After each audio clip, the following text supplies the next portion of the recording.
Hello and welcome back. So that was intriguing. How are we all feeling? Because I'm feeling incredibly hyped up on all of the chaos and energy that was. But now we have about little under 3 hours to make that make sense, to then hand over to the playmat. So let's get cracking, shall we? Before we do so, I wanted to thank again the beautiful people that we just had in that game for cosplay.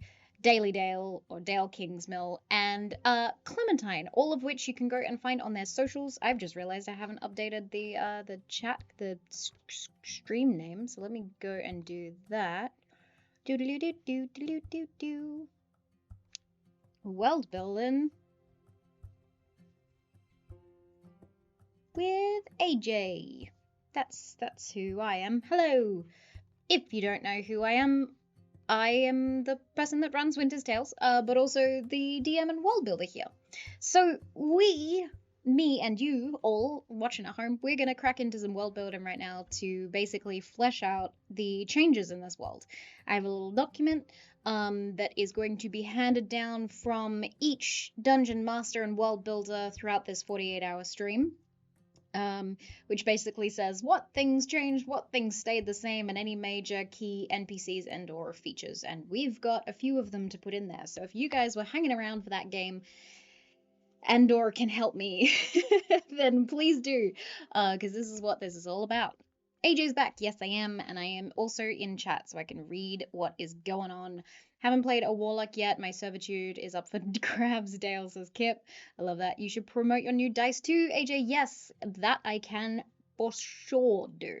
So guys, we have just released the Winter's Tales dice set, the official dice from the Ravensridge Emporium that are in the Winter's Tales logo colors, in our branding colors, with the beautiful winter blue color that we've been experimenting with, and molten gold lettering, i.e. the numbers. So if you'd like to go and check those out, you can go and purchase them or witness them at winterstales.com/store. That will take you over to our store with all of our merch, and you can find the new Winter's Tales dice that we have just launched today. That is correct. Let's have a look. Maybe the bridges have powerful guards magic items if the party wants to explore fissures. Ooh, okay, very cool. You could have your warlock aspect decided by a dice roll. They are really, really gorgeous. Clem cannot say she is not a D&D player anymore. It's a downright lie. I agree, Schmick. She has definitely been initiated and is now a full-blown D&D player, especially since she's in 2 of my games this weekend for the 48-hour Calamity and then the Strixhaven finale. So I think we've converted. I think we've converted Clem. That's happened. Okay. Let me just scroll up a little bit, make sure I haven't missed anything. Also, Julie's here. Hello, hello. Daily Dale. Okay, full disclosure, I am hyped up on energy drink, and I am genuinely thinking about what a warlock of the Trinity would look like. Ooh, the Trinity is such a cool name as well, so I'm gonna put that down. So let's convert all of the stuff that just happened into some notes, shall we? Because we need to do that. Is there anything else I missed? We need some warlocks out there. Now you're all goddesses. I agree. A warlock of all 3 out of chaos. That would be cool. Not a warlock of the full trinity, not just you. Booming blade gets full dice damage at dawn. AJ's back. Yes, I am. Hello, hello. Okay. Where are we at?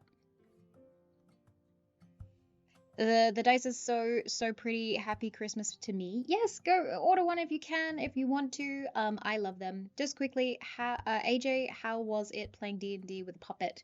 Says Xavier Light. It was so much fun. I love Cucumber. Cucumber's going to be back on this channel later in the 48-hour stream. So I think for the finale game, we will have Cucumber as one of our players. So if you would like to see a puppet play D&D, that is going to be our final game of this 48-hour Calamity. The Trinity Mountains, I think the Trinity would be the name of these 3 new goddesses. And then, yeah. Australia's Place says, I feel you need a goddess of darkness or night to go with the dawn, noon, and dusk goddesses. A particularly malevolent GM might make that goddess of the night the princess. Ooh. Maybe the goddesses live on Isla Trio, the Island of Three. Game 7, I think, for Cucumber. Yeah, final game for Cucumber. So that's going to be fascinating. Let me just pull up my little document. I got a little handover document that I gotta do up quickly. Okay, so game 1. What changed? So much changed in that short span of time. But what really truly changed? Let's write that down, shall we? There was quite a lot. I feel so bad missing this morning. Do not worry, the VODs will be available for witnessing later, especially because as we do handovers to different DMs and world builders, there is going to be a break in the stream. As not a break in the stream, we're going to be streaming for 48 hours, but I'm going to stop streaming and they're going to stream on their end. So the VOD for the first 7 hours of this 48 hours will be available to view if you want to do that, but then I guess you miss out on the next round of games. Yeah, you'll figure it out. Rin says, so are these gods of happenstance, are they gods of unanimously what good things, or are they potentially able to be perceived for the negative emotions that shaped part of their influence of the world? Would there be sects in the conflict that would oppose them as cultists, groups, etc.? Let's find out.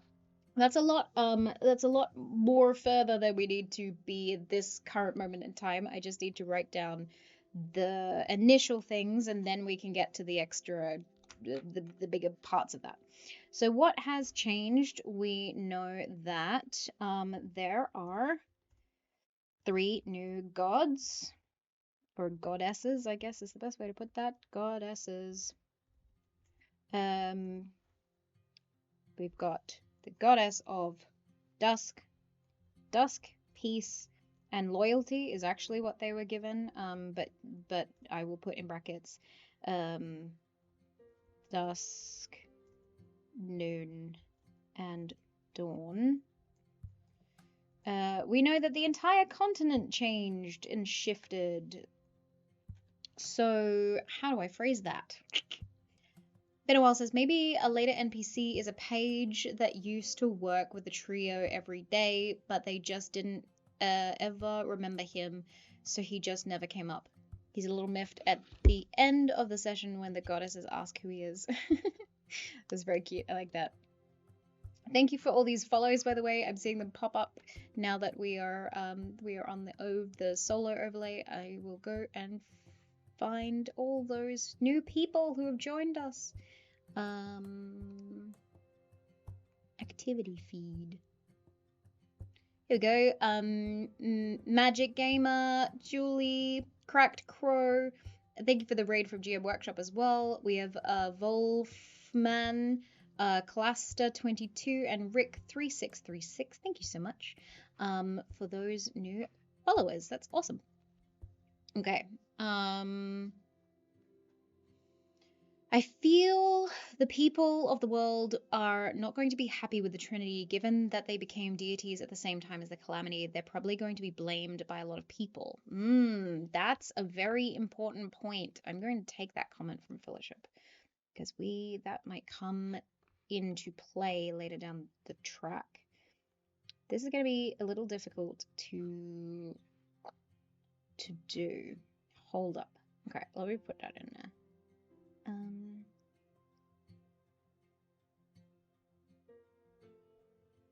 Where to place you?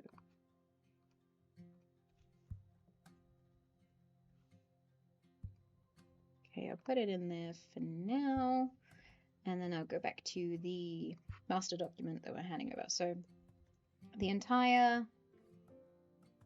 I will also tell Matt about this, but the entire continent, the entire world was changed. The mountains. No, the landscape of the Ceridian Empire. The landscape of the Ceridian Empire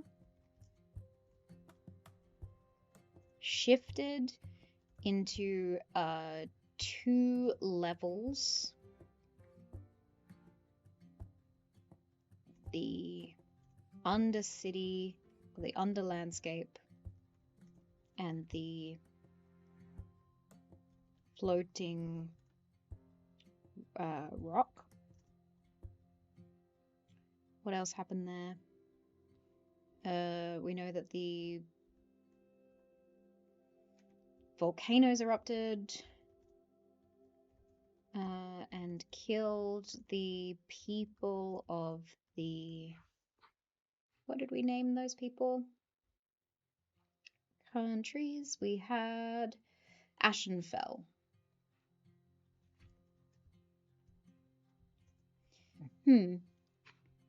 Okay. Trigger Happy Taz says, interesting parallel with us having another set of 3 sisters bound together now. That is true. Sisters by choice this time.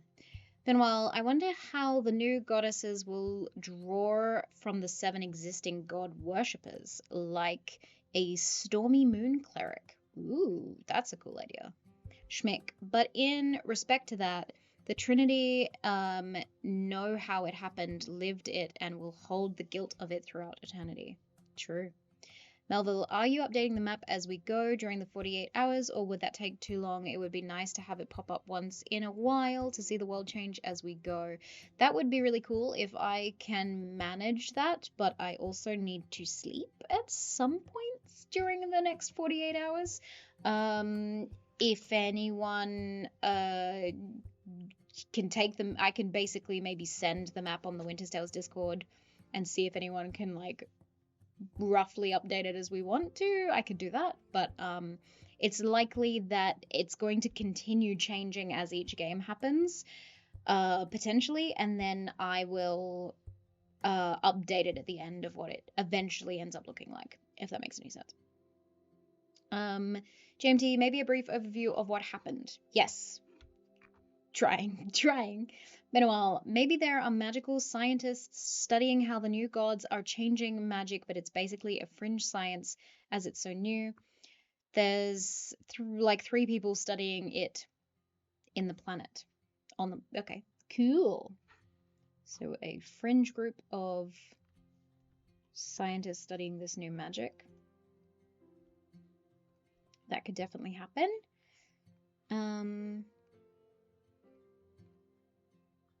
The volcanoes erupted and killed a bunch of people in Ashenfell. The Frostlands are beginning to melt. What else did we say? The storm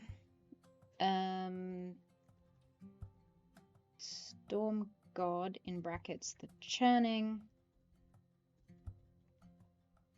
is swirling around the bottom continent with floating mountains and anti-gravity landscapes within the storm. What were the other things that happened to the world? So the Ceridian Empire now has 2 levels to it. The volcanoes erupted. Oh, and the islands are flooding / sinking below the water. Sinking below the ocean. So those are those things. The gates, the astral gates were opened.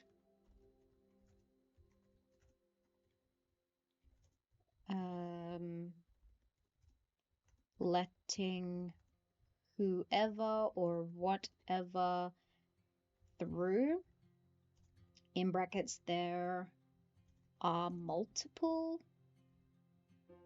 gates. So we don't know where all of them are, but there are multiple ones of them. There are 3 new goddesses. We've got that. And then I can write down the new things that the players also created. So advantage on con saves at dusk. Advantage on wisdom saves at noon. Only at noon. And then inspiration given at dawn. I think I also want to caveat that it needs to be witnessed. The dawn. If you sleep through the dawn, the time change, you don't necessarily get that inspiration given to you. We also know the new heir to the throne, Princess Penelope,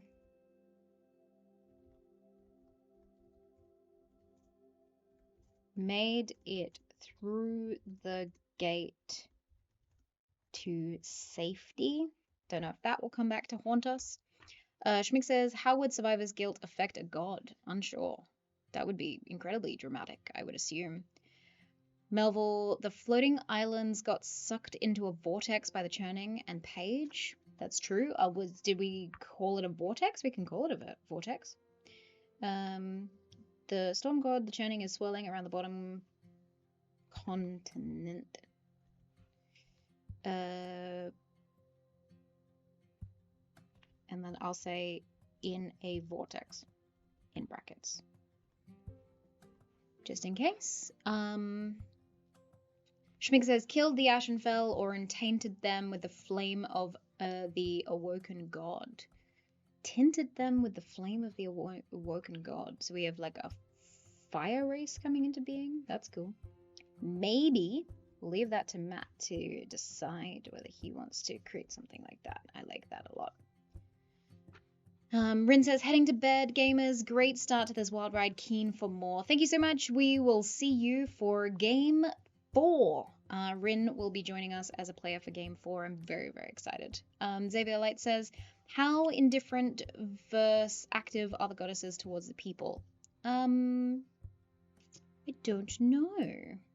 How do we want to go about that? Let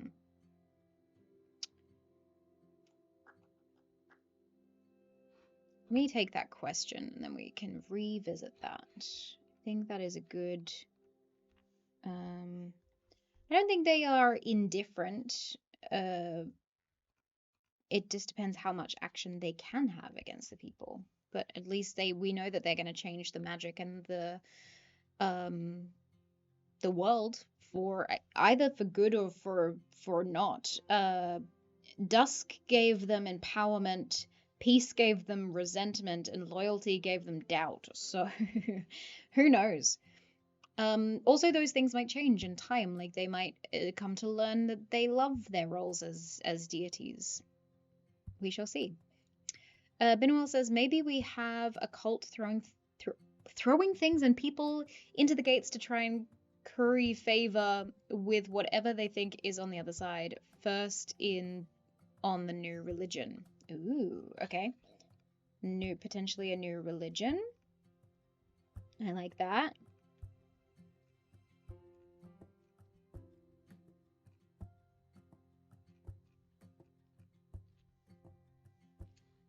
These are really good because I'm going to basically handball these notes not only to Matt for Matt's game, but then also to Rob, Robert Hartley GM, who will be taking over after Matt's game to do world building and then into a game where I'll be a player tomorrow morning. Schmick, considering they bestowed gifts at certain times of the day, they seem to be proactive towards mortal life. I think so. Maybe this is what begun the Clockwork Soul subclass. Ooh, Clockwork Soul subclass. Was that in regards to the big clockwork countdown dial that we were talking about? Kip says, I'm off for the night. Have fun, everyone. Back sometime in the morning. Should be a few other mods around for the overnight shift if anything is needed. Thank you so much, Kip. Absolute pleasure. And thank you so much for helping with all of the prep and organization of this. Kip has been absolutely amazing to have on the team. Maybe the trio has worshippers doing daily rituals. Ha, I like it. Very funny. Bye, Kip. Fellowship, you snooze, you lose. One of the queens was missing, correct? That is correct. That is probably a big one to pass over to Matt, that there is a queen, one of the queens of the Ceridian Empire is missing. So,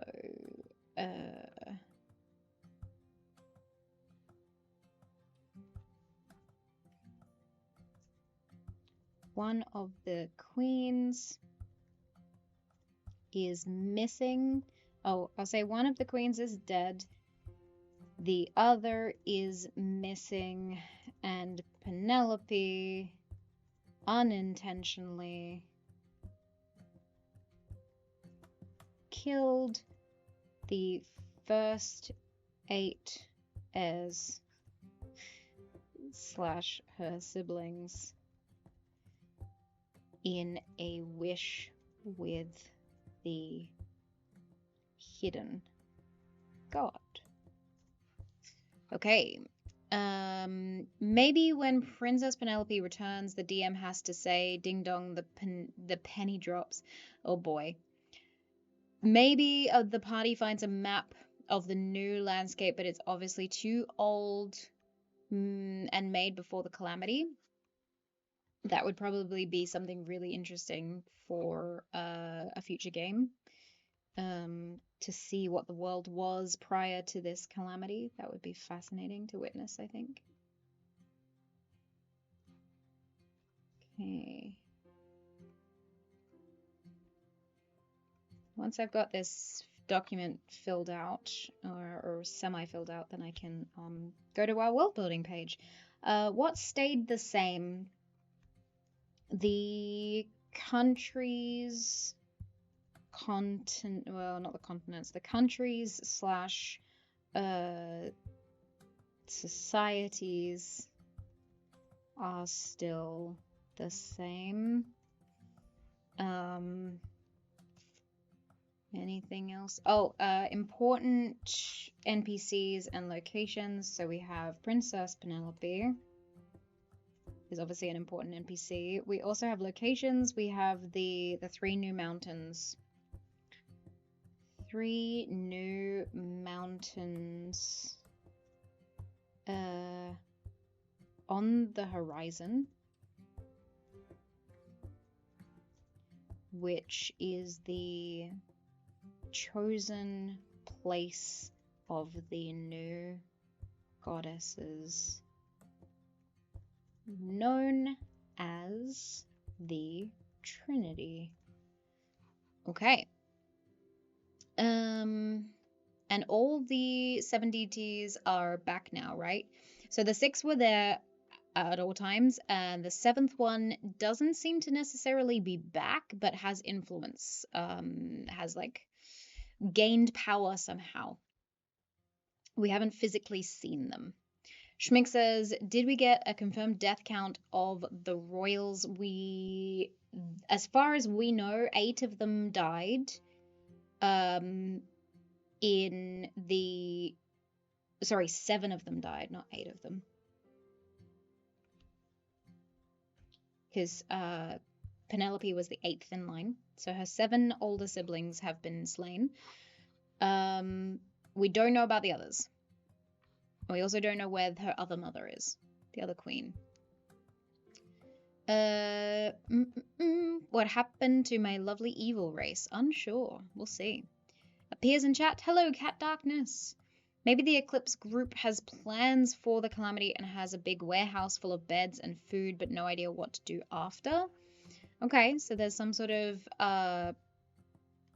Calamity preparation bunker kind of vibe. I dig that. That will be good for Matt to know. Don't know what he will do with it. Xavier, it's been wonderful getting back into the Winter's Tale streams. I've missed this, but it's almost 1:30 a.m. and no stress at all, Xavier. So night, AJ, and awesome people. Good night. See you sometime for the rest of the 48 hours, maybe. We'll see. GMT says, "Oops, no race, country." Yeah, the evil country. We're talking about the Goliaths from the southern continent, where the storms are now being churned in a vortex with floating rocks and mountains in it. So we'll see how that goes.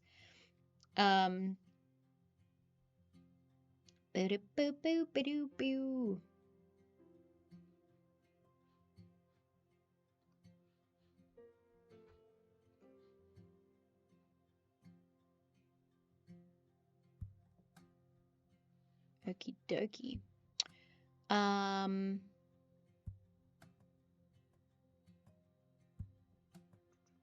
don't think so, but I think we know at least 7 are dead. That is correct from Dale. What was the calamity itself? So what physically happened? So the god of gravity and consequence was re-manifested. So they aren't fully back, but they have power in the world again because they were called upon with a wish. And once that happened, the other gods rose up to reclaim their territory so it wasn't taken over by this being, is basically the fundamental gist of what just happened. Fall says, the Trinity, I love that. I also missed this. I've also missed this. Aw. Get Vortex, losers. Masadan is the name of it. Yes, that's correct. That is the people, what is the word that I'm looking for? Run by a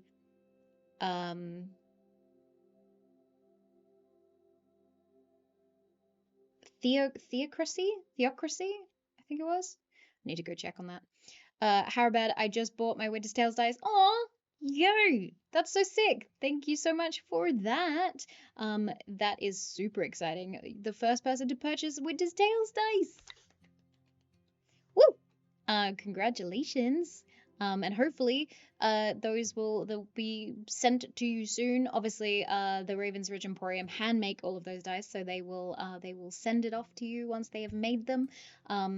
With all of the shipping for December, I don't know how soon that will be, but I will keep you updated. I'm so excited for you to get your set of dice. That's so cool. Melville says, lucky, I'll have to wait a couple of months. They'll still be on the website. Don't you worry. Benoit says, maybe a song comes through one of the gates and people are trying to decode it and understand the culture. That's a cool idea, Benoit. I like that.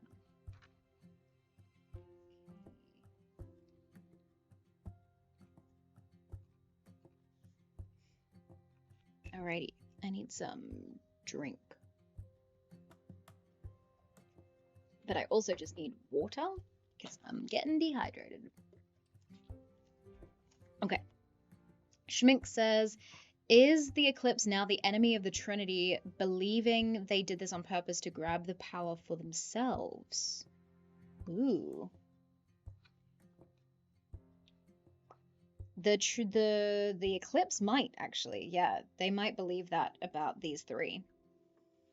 That the 3 eclipse members that they had actually, instead of like saving the royal family, they took the power for themselves and became gods during this event. Who knows? Cat Darkness says, so this rising of the gods, was it just a great battle, or did they go full avatar form and walk across the lands blasting bits and bobs? We don't know. We have put a pause on the calamity, and then basically the playmat is about to tell us what happens for the rest of it, and I'm going to wake up in the morning to find out how indeed that happened. So, so we shall see. We shall see indeed. Yes, a theocracy. No worries. Awesome. Okay. Maybe if you touch a gate, you can message anyone, anywhere in that moment. That's cool. Harba says, yay, there's no rush. I feel like I'll be playing D&D for a while. I like that. Let's go storm chaos. I do love the idea of the storm chaos happening in the world. Maybe the royal guards have run over and claimed the nearest farm for themselves in fear of starving. Interesting. What time is the next game? The next game. Actually, I do have a thing for this. Hold on. Hold up. Hold up. Dum, dum, dum, dum, dum, dum, dum, dum, dum, dum, dum. Um,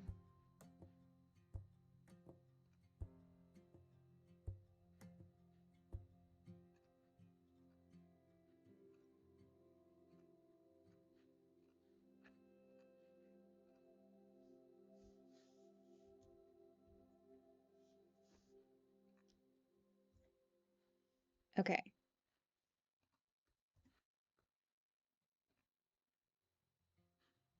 So let's see if that worked.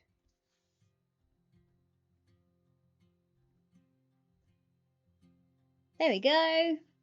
Perfect. What time is the next game? Game 2. Some DMs just want to watch the world burn. The playmat gets to do just that.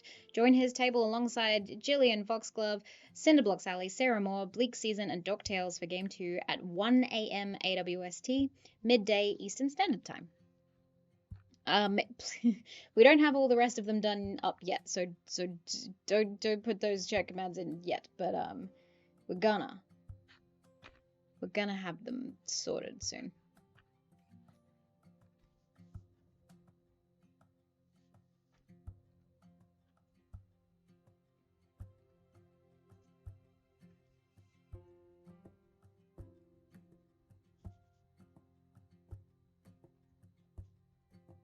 Whoop. Didn't get that right. There we go.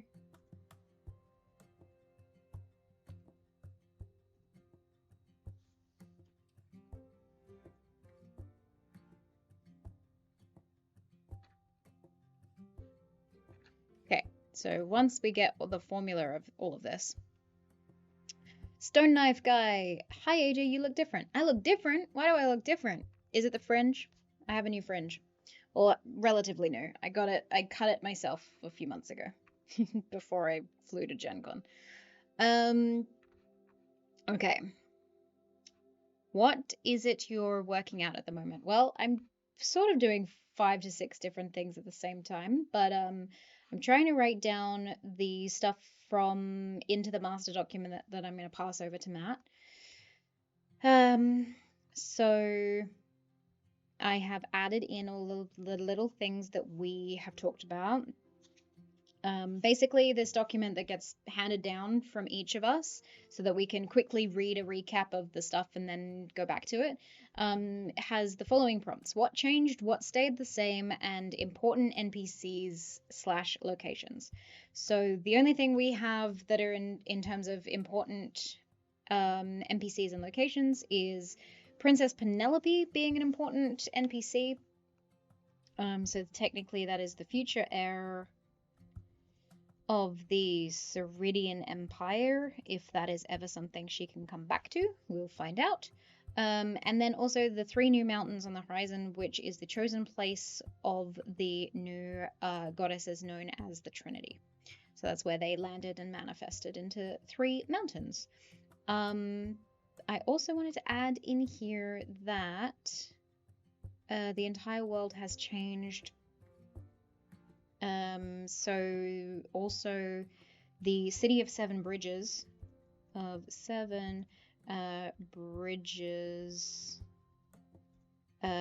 was drastically destroyed/altered by the 2 cliffs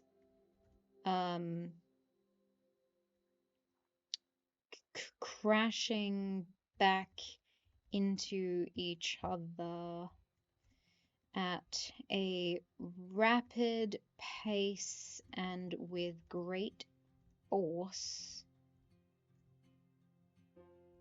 snapping several of the bridges. Oh no, all of them. Snapping the bridges Thank you so much, Codinu, for the follow. Thank you so much for being here. Snapping the bridges and burying the mines and those inside. Whee! Okay. Cool. Look, she's been through a calamity. What do you expect? I know, it's harrowing. I looked so tired. That's actually probably true. Any chance that in the wake of all this cosmic rumblings that there is something stirring in the dark? I do love looming eldritch threats in the distance. I'm sure, I can guarantee you that Matt has probably got something brewing in regards to that. But yes, that sounds fun. Let's have something brewing in the background, shall we? An eldritch horror of some kind. You know that we have, like, there's 6 gods that are seeking vengeance and don't want the god of gravity and consequence to come back. And also the god of gravity and consequence isn't fully back yet. So there is so much more that could happen if they get 100% released. Which could be insane. Benoit says maybe there's a natural aquifer in the city so people can survive in reasonable fashion. What's an aquifer? I don't think I've ever heard that word before. Dr. Quark says, hi, so what shall we be doing now? Yep. I think that's how that is. Yep. We are world building in order to have the relative structure to be able to hand this over to the playmat who's going to be running the game 2 for this 48-hour calamity in just over 2 hours time. So 2 hours and 20 minutes from now. Okay. Did you write down the last known state of Penny? I didn't. Yes, let me do that. Penny. I will write down Penny. Penny and the Jets. Penny was unconscious, but healed. Was unconscious. With bright purple eyes, which the players never checked. She has been influenced. She has been influenced by the god of gravity and consequence. I like it.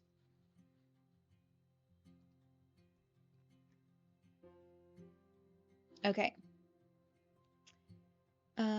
Stone Knife Guy says, I'd like to see a great old Jawn, an eldritch horror that speaks only Spanish. I don't know how to speak Spanish, but that could be cool to have some sort of eldritch being that speaks in a different language. Been a while. Maybe the new city redesign has 10 bridges somehow for the new gods. Maybe. Full Cosplay says, could the mountains from a bird's eye view form the shape of a heart? Oh, that's very cute. I like that a lot. Why not? Keep clicking on the wrong thing. No, that is wrong. Okay. Today's one of those days I just cut myself with a spoon. Oh gosh. Please be careful. I hope you're okay. Heart's a cliche. How about the shape of a prostate? Hearts may be cliche, but we try not to put other people's ideas down. It's very much okay to suggest your own ideas, but please do not criticize anyone else's. Plus, Full was the player that made those mountains, so let's give them some credit. Okay. Schmick says, have we decided on how far into the future the next session is set? This particular one, the next session is going to be done by the playmat. It is going to be straight after where I just left off, so mid Calamity. Still a lot of devastation on its way. I don't know when the next one is though, because that's not I'm not DMing that one. That's Robert Hartley is DMing game 3, and who knows? Who knows what happens? Okay, Benoit says maybe a certain kind of vulture circle each of the new gates, starting miles out but eventually spiraling into a CGI spire of birds. Okay, interesting. Fellowship says, okay, y'all, I need to go actually do some work. Have fun. No worries. See you later if you can join us. If not, thank you so much for stopping by and being here. Benoit says, I haven't. I'm assuming 48 hours, but I'm often wrong. 48 hours from now?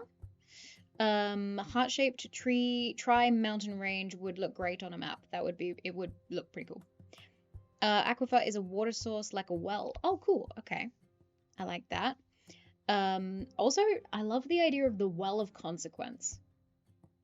So I'm going to write that down. I have no idea what it's going to be for, but let's put it in there. The well of consequence. I'll come back to that. Dale says, God of consequences, gotta be pretty damn powerful if they can just elevate 3 knuckleheads to godhood on a whim. Yeah, and they're not even at full power. So imagine what can happen if we let them out. Windy JD&D, thank you so much for the rating. What were you guys streaming? Lovely to have you here. Cat Darkness says, what does it mean for a god to be dead or gone? Where do they go? Where did they come from? Where did I go? Cat Najo. Where do they come back from? Is something on the other side? Maybe it's trying to follow the gravity god back. Maybe that's why the other gods are so motivated. Some sort of beast summoned by the gravity god, perhaps? For Cosby says, like almost in a swirl motion too. That would be cool. Think of an aquifer as a natural well. I like that. God damn it, says Dale. Oh no, what now? Knifey Spoony is a dangerous game, very much so. Maybe the city over is taking advantage and quickly moves their army in to take over. Ah, that's a cool suggestion. Okie dokie. I don't know where I'm going to put any of this stuff. Have I finished with the important documents? Is there anything else that stayed the same in this world? The countries and societies are all still the same. The 6 gods are still present, in brackets, if not more so. Magic is influenced by the 6 gods, is still influenced by the 6 gods, in brackets, if not now 10, if not now from all 10. And then we should also put in here the astral gates were opened, the hidden god, which is what people call them, was called upon, is not completely back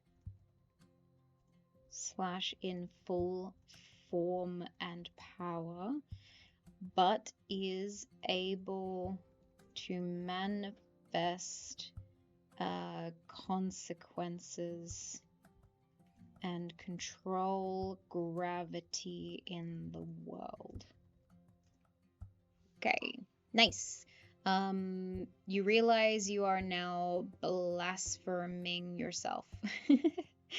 I'm back. Did I miss anything? Probably a lot, but the end of the world as we know it, the world that we created, not of the actual world. I don't know what to contribute. Do not worry, JMT. At the moment, we're trying to just kind of put together all the notes of the session that we just had, and then we're gonna flesh out a few more things. The playmat's going to be joining us at some point, then world build enough for his session, and then I will head to bed.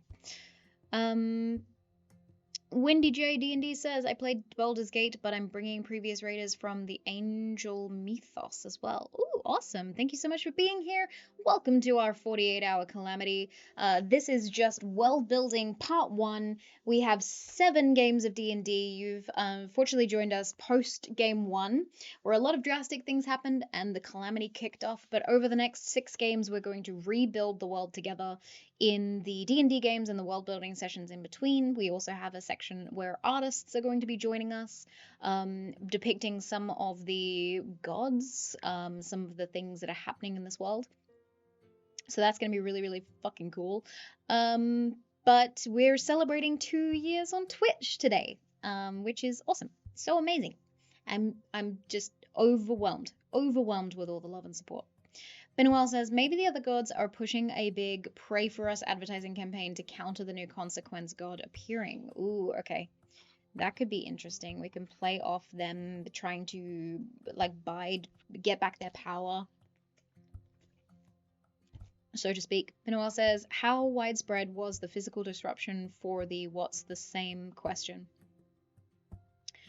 There was a lot of physical disruption, so there's not a lot the same in terms of landscape. It's more, I guess, in terms of people, which is why I've said the countries and societies are still the same. The gods are still present, and magic is still influenced by the gods, but nothing else has really stayed the same.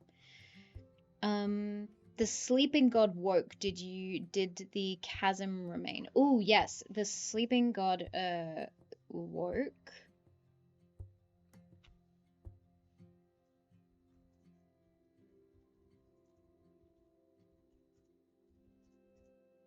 I don't think anything happened to the chasm yet, so that still exists.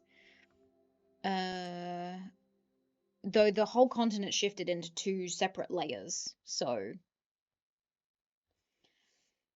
I guess the chasm opened like a mouth.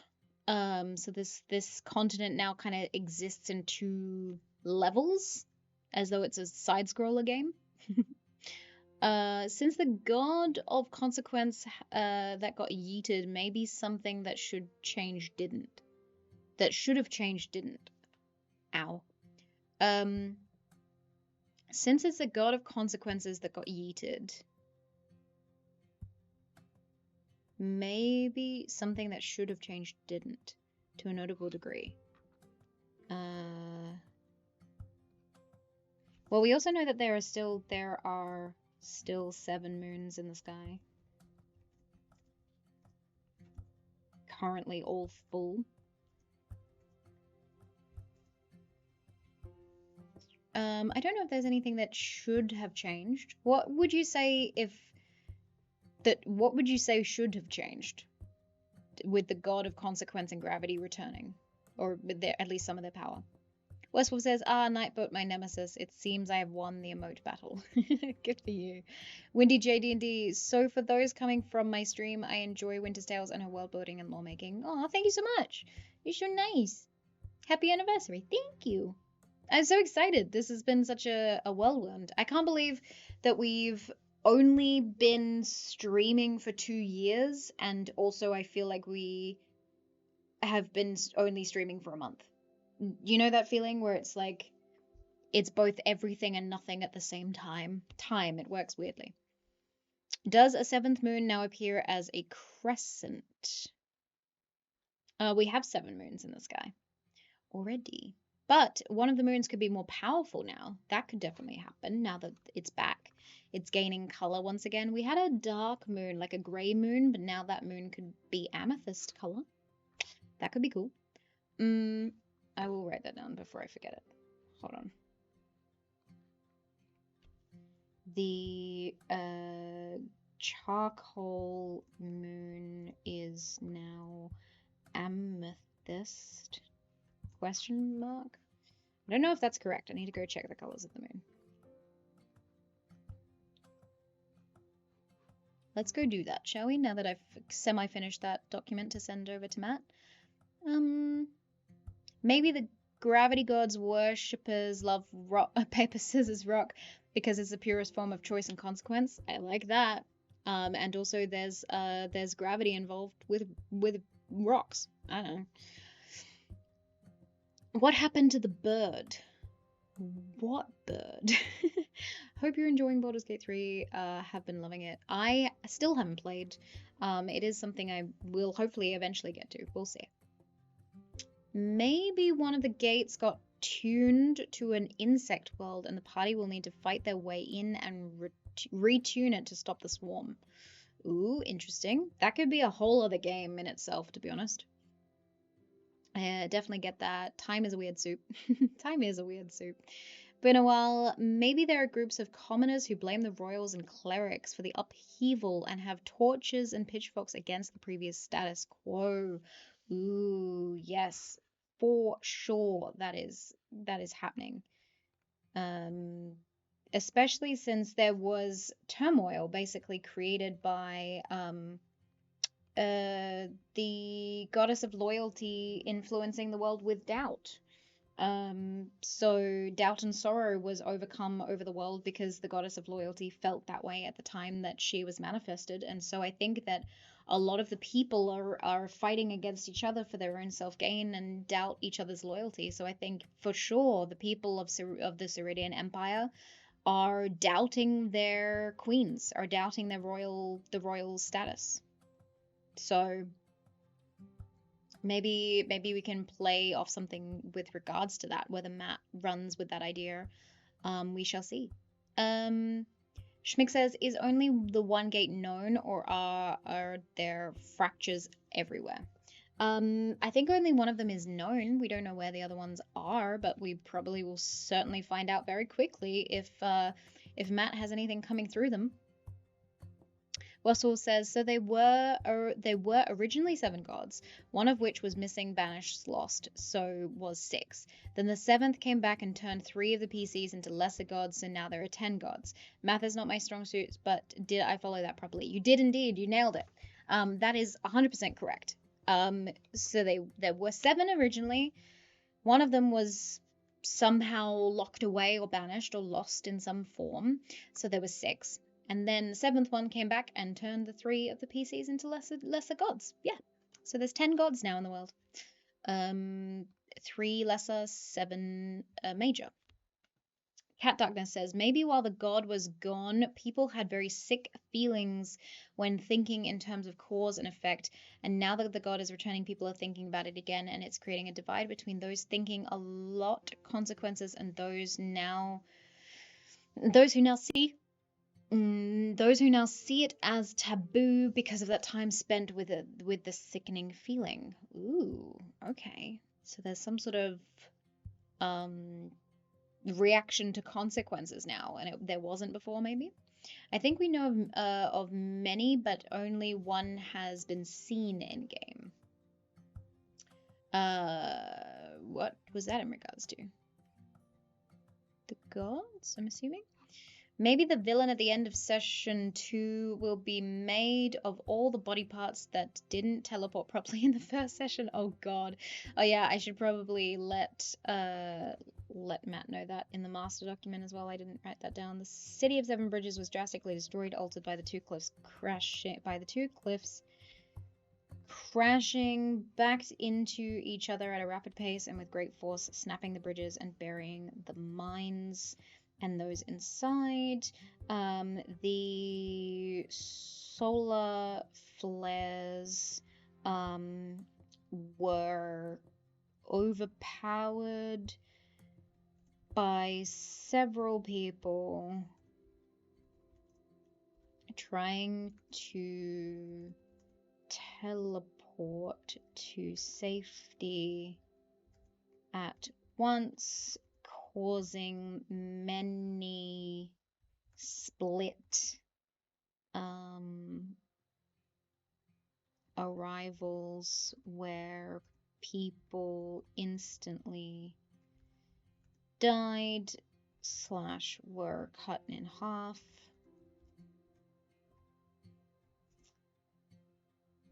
Also, this short-circuited the solar magic in the city of Seven Bridges, causing all solar tech to malfunction. I don't know if Matt was planning to use any of the solar tech. Obviously, Matt and Rob have been given access to the Legend Keeper to see all of the stuff that we've been world building over the last month. But I don't know how much they've taken from that and then gone with it. So Matt will have to know that those were destroyed in the last thing. Also, thank you so much to Schmick for subscribing. We are at 93 out of 100, 100 being our goal for the month.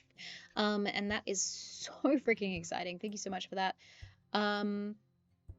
Where was I at? Okay.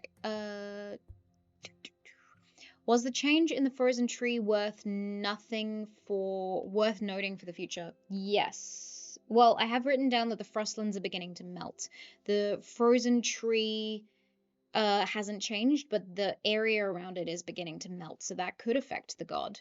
We shall see. The gates, said Windy J D&D. What was that in regards to? Oh, the bird. The bird that was a familiar servant, one of the PCs. As that PC is now a god, was hoping the bird got a good deal. Like maybe it's a messenger of the gods or a constellation of stars, etc. Ooh, Westwolf, that's actually beautiful. I like that. And I'm sure Dale would absolutely adore that idea as well. The idea that the familiar became a representation of the goddess, maybe? It is the goddess of noon, and there's a bird, so I like the idea of sort of a fresh breeze on the wind at noon that is in the shape of a bird or something. There's something there. There's something there. I will put it in the main chat. Here we go. The airbird, familiar, became a symbol or representative of the goddess of peace / noon. Which I kind of like, the goddess of peace having an airbird. That seems about right? Schmick says also Wi-Fi doesn't work anymore. Oh no! Daily Dale, yeah, my bad with the teleported traffic jam. Mea culpa? Yeah, I found that fascinating because I knew that was going to be a possibility, but I didn't think that that one of the PCs was going to instigate that. So the moment that you sort of stole one of the Cyro cards and tried to teleport out, other people got the same idea and started doing that in a rapid fashion. Someone commented, I think it was Melville, commented in chat at the same time saying, is that like when too many people try and get on an elevator when there's an emergency? And that's exactly what happened. Is too many people thought that they could do it without taking into account the consequences of all doing it at the same time. Or too many people trying to teleport at the same time. Because imagine you're currently teleporting and then someone rushes in to teleport with you using an unregistered Cyro card. That just, things can go bad real quick. Damn these ads, says Schmick. I'm so sorry, but thank you so much for subscribing. And there you are again, says Family Fantasy RPG. Yes, hello. This is my channel, though. This would make sense for me to be here. Nothing sharper than the edge of a portal. Ooh.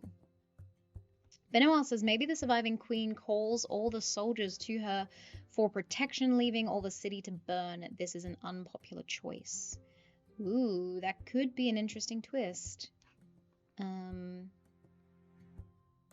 Let's find out. Benoit gifted a sub to Daily Dale. Thank you so much. That's so kind of you. And now we're up to 94 of the subs out of 100. We love it. Thank you so much. Grimwood Games is also now following. Thank you for the follow. Maybe the gods have quasi-godlings that are deserting their previous masters for the new god of consequences. Ooh, okay. Like sub-deities, like other lesser gods that we just didn't know about, or like they're warlocks for leaving and praying for. It's giving me very Mad Max vibes. No one else? Wanda, says Dale. Yes, Wanda is back. Oh damn, WandaVision can be canon. There could also be some lore there in the future of the eyes of the eyes of the great bird watching over us from the goddess of peace. Like there's so much lore that can be written with regards to that I think I will sort of table for later down the track, because these gods now exist in the world. I don't know what Matt and Rob are going to do with the world and their games that they're going to DM, so I have no idea what I'm going to wake up to tomorrow morning in terms of changes of this world. But there are some things I can sort of feed into later games, like that, for example, because the god will always be there unless Matt or Rob kill off one of the gods, which could be a possibility, so we never know. Okay. Maybe there are a criminal element making a move for power by sharing bread, known as bread lords. What? Westwolf says, do we know where the god sent the princess, or is that left open? The god didn't send them. The three PCs did. The three players, the three characters, Queenie, Finn, and Paige, are the ones that transported her through the portal. They just were then pulled back out. So the princess left through the gate, through the astral gate, to a place of safety. No idea which realm or which place that is, just that she has gone to safety. And to another world that has planar travel. So if we have any D&D world slash plane of existence that we would like, then we can send her there. I'm getting tired. It's because I've run out of caffeine. I should have gotten myself another Coca-Cola. It's okay. We'll survive. We will survive. I also have some sugar. I can probably have that. Maybe in the time the gravity god was gone, divination was difficult. So now it's an art form few are versed in. Ooh, divination magic. I like that. Gravity and consequence does kind of scream divination, so I like it a lot. Maybe there are wand walkers who use the goddess's elements to steer their kites that carry them between cities. Ooh.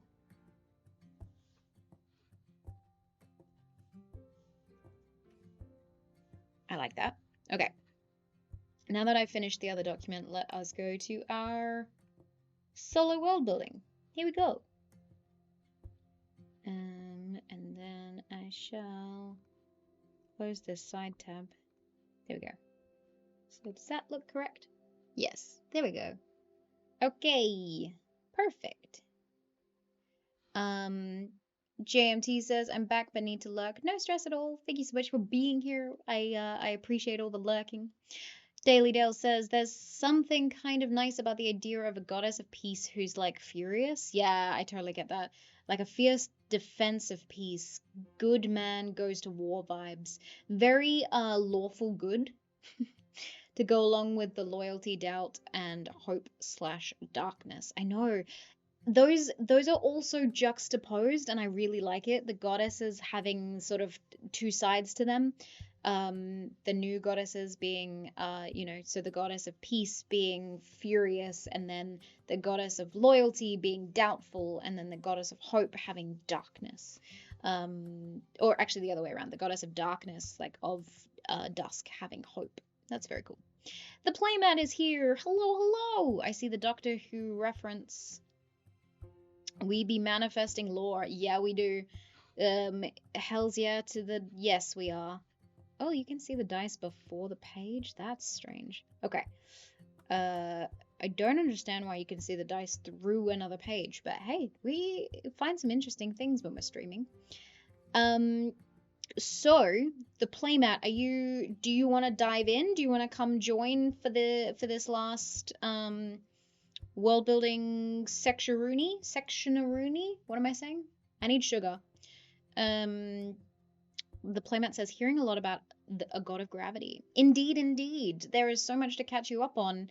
I have filled out the master document, which you have access to, so you can read all the stuff that has changed and not changed for yourself. Oh, here it is. I didn't know that you all would be able to see it. Here is the master document that is going to be shared amongst the DMs and world builders alike for us to read about what has happened in the previous game, and then to go on with that. Give me about 30 minutes. No stress at all, my friend. I will see you in about 30 minutes time. In the meantime, I am gonna have some sugar because I need to keep myself awake for a little bit longer as I pass the baton over to Matt eventually in about, where are we at time wise? 2 hours? Two-ish, a little less than 2 hours. Sugar. Okay. Still need to do some uploading and overlay stuff. No stress at all. Okay. Been a while. Says maybe we have flying cats coming through the gates. Perhaps they're large, perhaps a swarm of little murder kitties. Okay. I see what's happening. Okay, what do I need to do here? I need to put a little recap.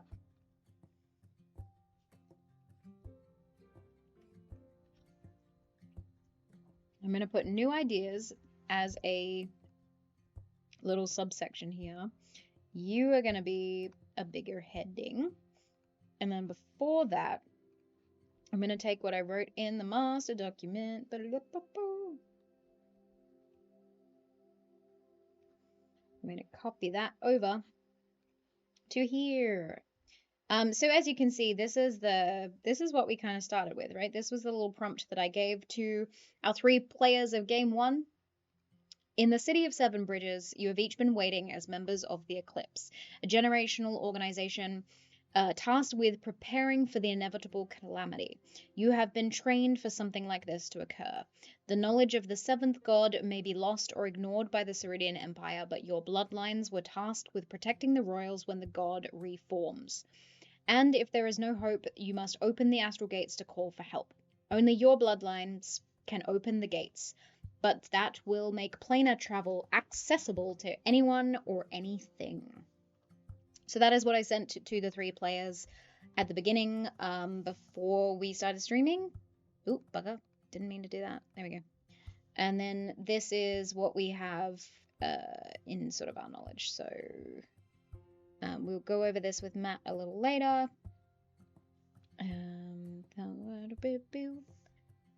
But these are the things that we wrote down in terms of changes in the world and important NPCs and locations, so on and so forth. And then I've got a new tab or a new thing at the bottom saying new ideas. I don't know what the Well of Consequence is. I need to go check on the moon. I don't know if it was the charcoal moon that was the one for the god, the gravity god. And then we also have the airbird familiar, became a symbol or representative of the peace, the goddess of peace. So I want to add a quote to that one. The eyes, the watchful eyes of the airbird guide us with the presence of the goddess of peace. I like that. Okay. What have I gotten myself into? It is my personal headcanon that tabaxi are interdimensional nomads as a species. Oh, very cool. Life is always better with cats. Tabaxi has claws if soft one doesn't have coin. The playmat. I am dressed in all black as well for the funeral of this world. Hell yeah. I went with a dramatic look myself, so I'll find out what I'm wearing tomorrow as a player in Rob's game, and then taking over the rest of the games for the rest of the 48 hours. We shall see. I might need some costume changes depending on how this world turns out. If it goes very Mad Maxy, I might have to do some more dramatic face makeup. Schmick. Is there some way that this new god has affected magic such as levitate, catapult, or fly? Potentially, but I don't think any of us have the time to rework those stats in time for each of the games. Like, we are within the 48 hours now. However, if by the end of the 48 hours the god of gravity still exists, is still influential in the world, then I think it would be really cool to alter those spells in sort of prolonged history of this world, depending on where it goes. Because the cool thing about this whole project, this whole 48-hour calamity, is by the end of the 48 hours, we will have a new world. We will have a new setting. And that setting can then be fleshed out and used in other streams next year, as we continue into our 3rd year on Twitch of Winter's Tales. You know?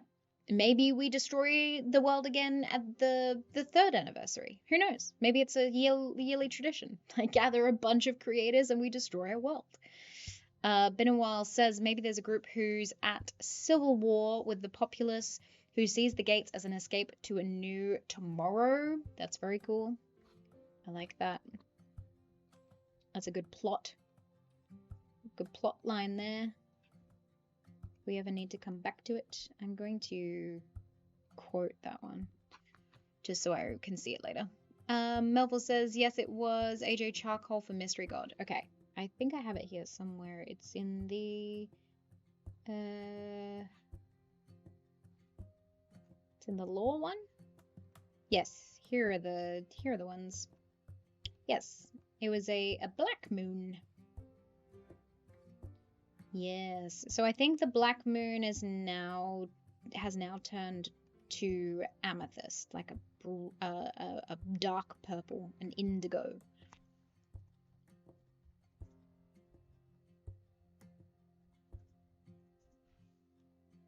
And I'm gonna change that from black to charcoal.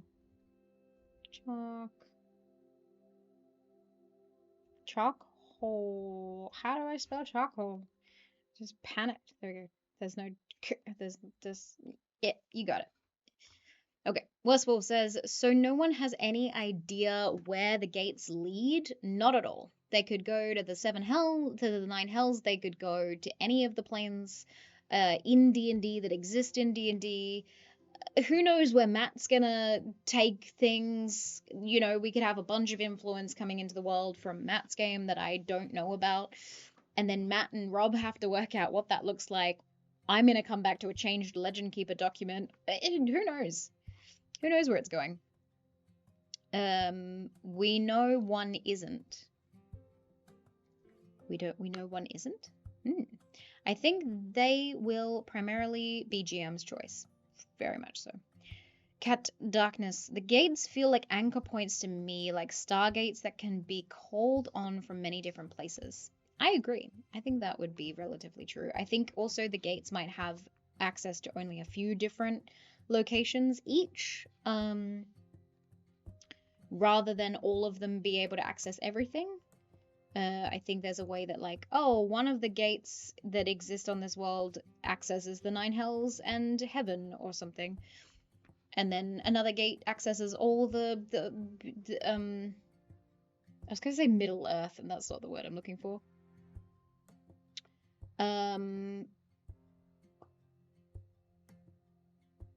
What is the continent where Baldur's Gate is? Losing my mind. Tomorrow is a full Wiggles gear. Is in full Wiggles gear. I could try. Benoel says, I was hoping Booming Blade would be renamed Dawnblade in honor of Clem. Ooh, that is cool. Yes, Dawnblade, in and of itself, maybe not is Booming Blade, but is a new spell. I like that a lot. All the pretty dramatic makeup, please. I mean, I'd have to have the time to put it on my face, but maybe. We'll see how the world turns out. After the game with so after game 3 that Rob is taking over and DMing, we shall see what the world looks like, and from there I will maybe do some more makeup. I might have to do it during a world building stream, but we will make it work.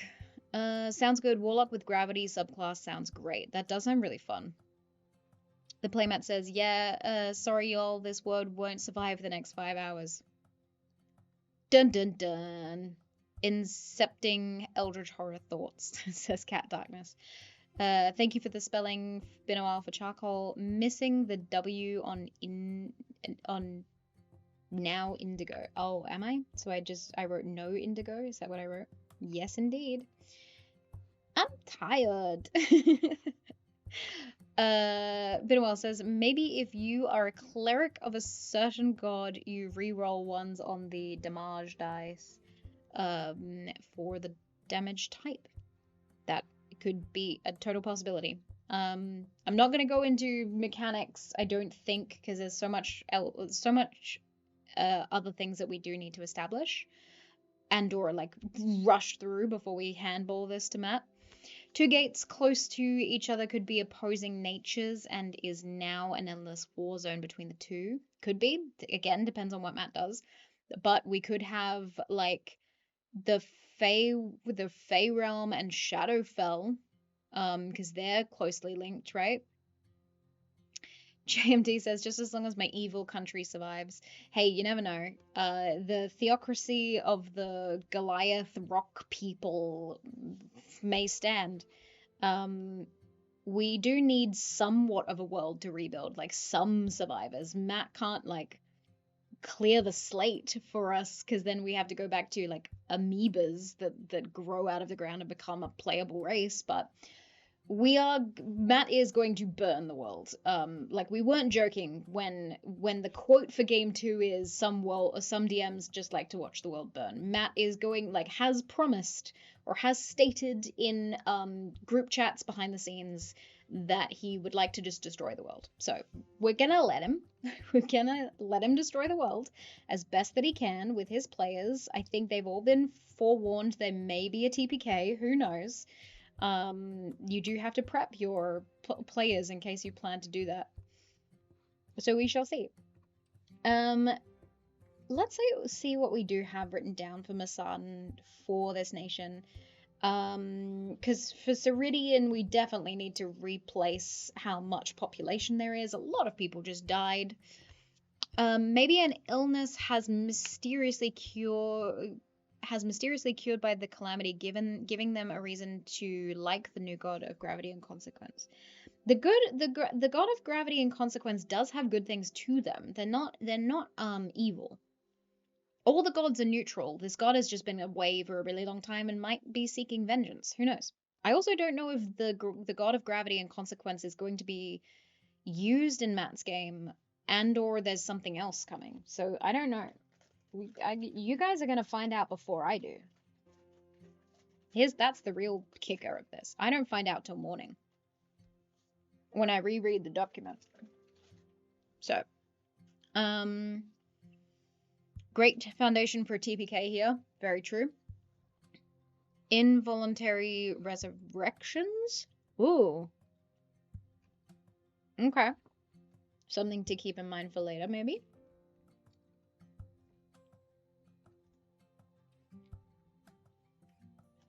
I'll put that in there. Westwolf says, hey, you never know.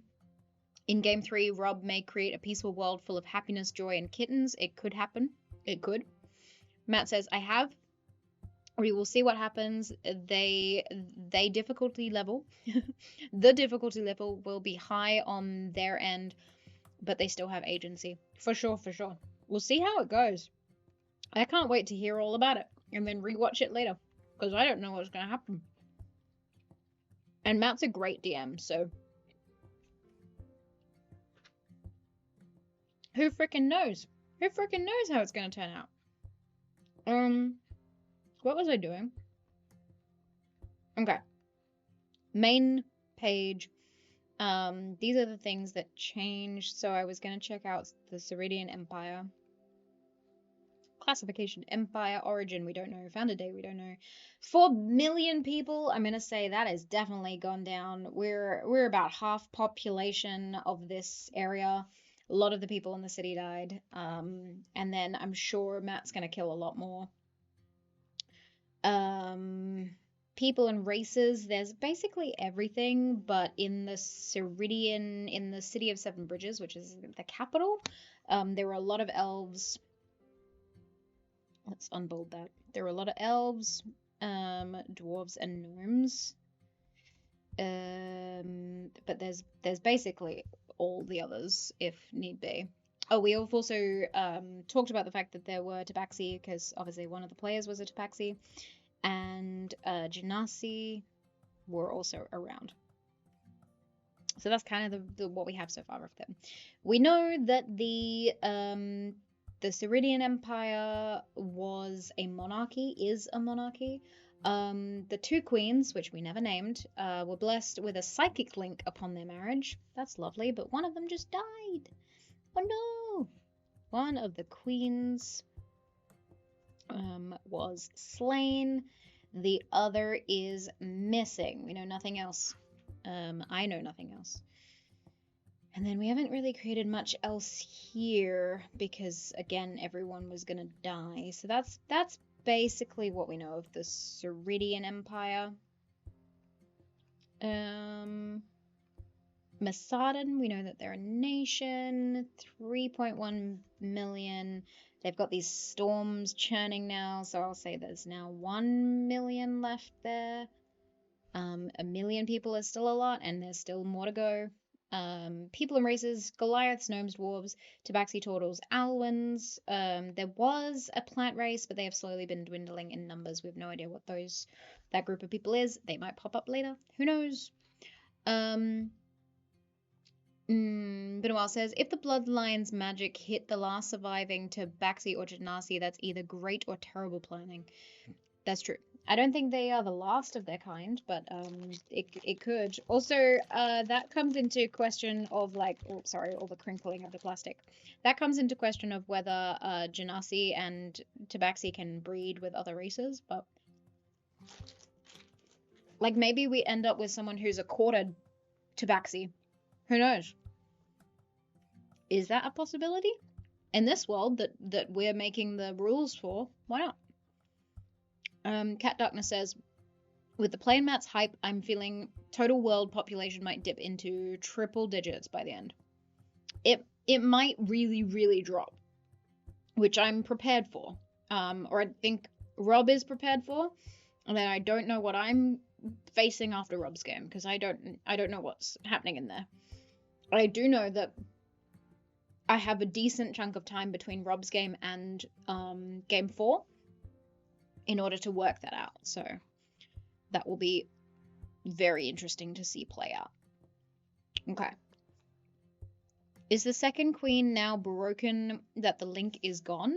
Yes, I would assume so. Probably incredibly devastated and no longer has a psychic link to them. I think that's probably how they learnt that they had passed, because the psychic link disappeared during the kerfuffle in the kingdom, in the palace. Or are they still connected? That would be horrifying. That would be more horrifying. That is pretty baller. Pretty dark thought there. Okay. Also, I've just realized that we created the high priests chosen from a bloodline, right? That was something we wrote for a different nation. So there is something going on in this world about bloodlines. Because in Masadan, which is a theocracy, they have a bunch of stuff about religion and bloodlines. And then in Ceridian, with the Eclipse, the Order of the Eclipse, they had the special bloodline that could enter through the gates. So I think something's going on there. I don't know. Don't know yet. Okay.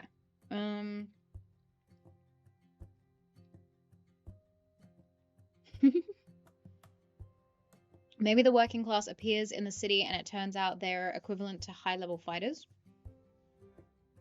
Ooh, okay. The mages who designed the gates were using the XP system, not milestone. That's why it's locked to bloodlines. Oh, that's so funny. Dale says, oh my god, these people are obsessed with bloodlines. I just wanted to start a band with my buds. I know, it's tragic. I'm so sorry that you're experiencing that. Yeah, I think that there probably in old lore there was something to do with the bloodlines.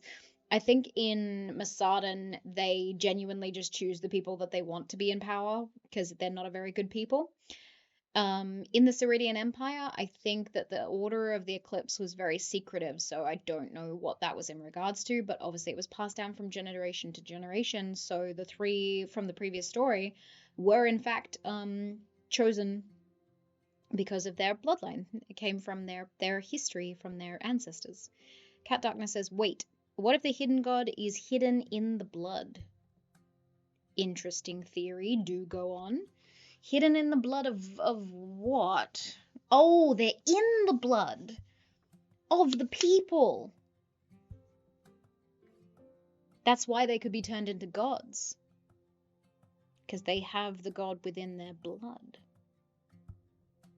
Matt just subscribed. Thank you so much, Matt. Ads, go away, please. Thank you so much for resubscribing at 5 months.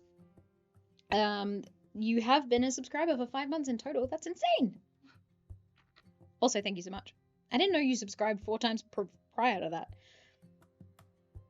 Cat Darkness says, and why certain magic things respond to powerful magical artifacts? Am I hearing blood for the blood god? Maybe. Maybe there is an essence of magic in blood anyway, but that is, we will work that out later down the track. The playmat says, I think I got a bunch of gift subs from the lovely Frosties. Aw, that's so nice. I love that. Also, we're now at 95 of the 100 sub goal for the month, which is crazy. And we also only have 48 followers to go to reach 2,500. We're smashing these goals. Hair for the hair god, fringes for the sexy throne. Okay. Unsure what that is and or should be. We don't know much about the game too, so I'm gonna put the plot away and we're gonna look at the lore to see if there's anything here that we need. Oh my goodness, an anonymous gifter just gifted 5 subs to the community to reach our goal. Thank you so much, Anonymous. That is very kind of you. Thank you for gifting a tier 1 sub to Casual, Rogue Squire, Sunset Disco, that's a cool name, Southern Skies, as well as Dirtbeard. Nice. Thank you so much. That's so kind. We have reached our 100 sub goal. And we're only in the first 5.5 hours of this stream, which is absolutely crazy. So thank you so much. This is so nice. Cat Darkness also says, do all the gods have some kind of manifest on the mortal plane? Yes, they do. So when they first came back in the Great Day, we didn't really create a lore for them, but they fell from the skies. So, for example, let us go and read a little bit about some of these gods, because maybe they might come into play later down the track. So, for example, if we go to the Frost, so Perseverance is the name, the Frost, Prince of Time, you will learn that the youngling fell from the sky and was embraced by the great tree. The youngling's power was far too great, causing the surrounding land to freeze over. However, the protector tree remained like a cot to a child, simply frozen in time and dusted with frost. Together they grew, and over time the youngling learnt control, but chose to remain within the tree's arms. Now they are one and the same. So this great tree and the frost god, the Prince of Time, they exist as one and the same, which I think is just such a beautiful origin. And they look like a soft blue light that peeks through the entwined branches of a frozen and frost-covered tree. So that's what the god is, and that exists somewhere in the Frostlands. Then we have the Evergrowth, which we actually haven't designed, not yet. The Sleeping Mountain, again, the Sleeping Mountain, Dame of the Earth. But we know that they were resting below the mountains. Resting below the mountains in the northern continent where the Ceridian Empire rose. I know nothing else about that area.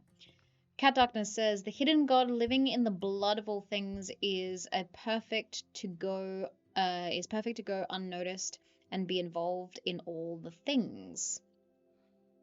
They could definitely be somewhat along those lines, though we do have is it in the Frostlands? I think it's in the temple. We talked about the Amethyst Temple, a cocoon-like structure in which a god fell to the earth, can be unlocked by the ring, and we also know the cocoon holds a deity in stasis, starting the engine, a power source, as well as a deity that opens the gates to the astral sea. That one is not correct because we've already opened the astral gates. But we do know that there is a power source locked in an amethyst temple within the Frostlands that also hosts a deity in stasis. So I'm assuming that is the hidden god. That's where they are locked away. Good morning, AJ. Good morning, Sarah. Pixies and Pins is in chat, my friends. And she will be joining us later in this 48-hour calamity as well as another guest and also as a world builder. So you'll be seeing Sarah twice. Once as a player and once as a world builder later in the 48-hour stream. So I'm very, very excited to have Sarah joining us. Because, guys, I don't know if you've seen the Thirsty Sword Lesbians 5-shot, I think it ended up being, that Sarah GM'd over here on Winter's Tales, but she is absolutely incredible, and so I had to have her being in this event in some capacity, and she said yes, so that's great. Bidwell says, maybe the broken sapphires from the Opera House have mystic properties due to the proximity to the initiation of the calamity. Ooh, that is a very good idea. Now I'm picturing like broken shards of sapphire that come into like sword creations later down the track and all sorts of stuff like that. That's so freaking cool. Okay. Benoit's on fire with these ideas tonight. Love you! I love you too. Melva says, it was so good. Looking forward to see her. Yes, she is going to be incredible. Clementine says, won't be able to stick around because sleepy time, but selfishly, Finn promising to find Princess Penelope is something I wouldn't mind seeing played out, but maybe this time it's to kill her again. Oh my god. The darkness within you. That is very cool. We can see if that gets played out, whether there is like the goddess of loyalty ever reaching out to the heir of the throne of the Ceridian Empire that is missing. So, well, escaped. So yeah, maybe. JMT says there was a TSL 5-shot.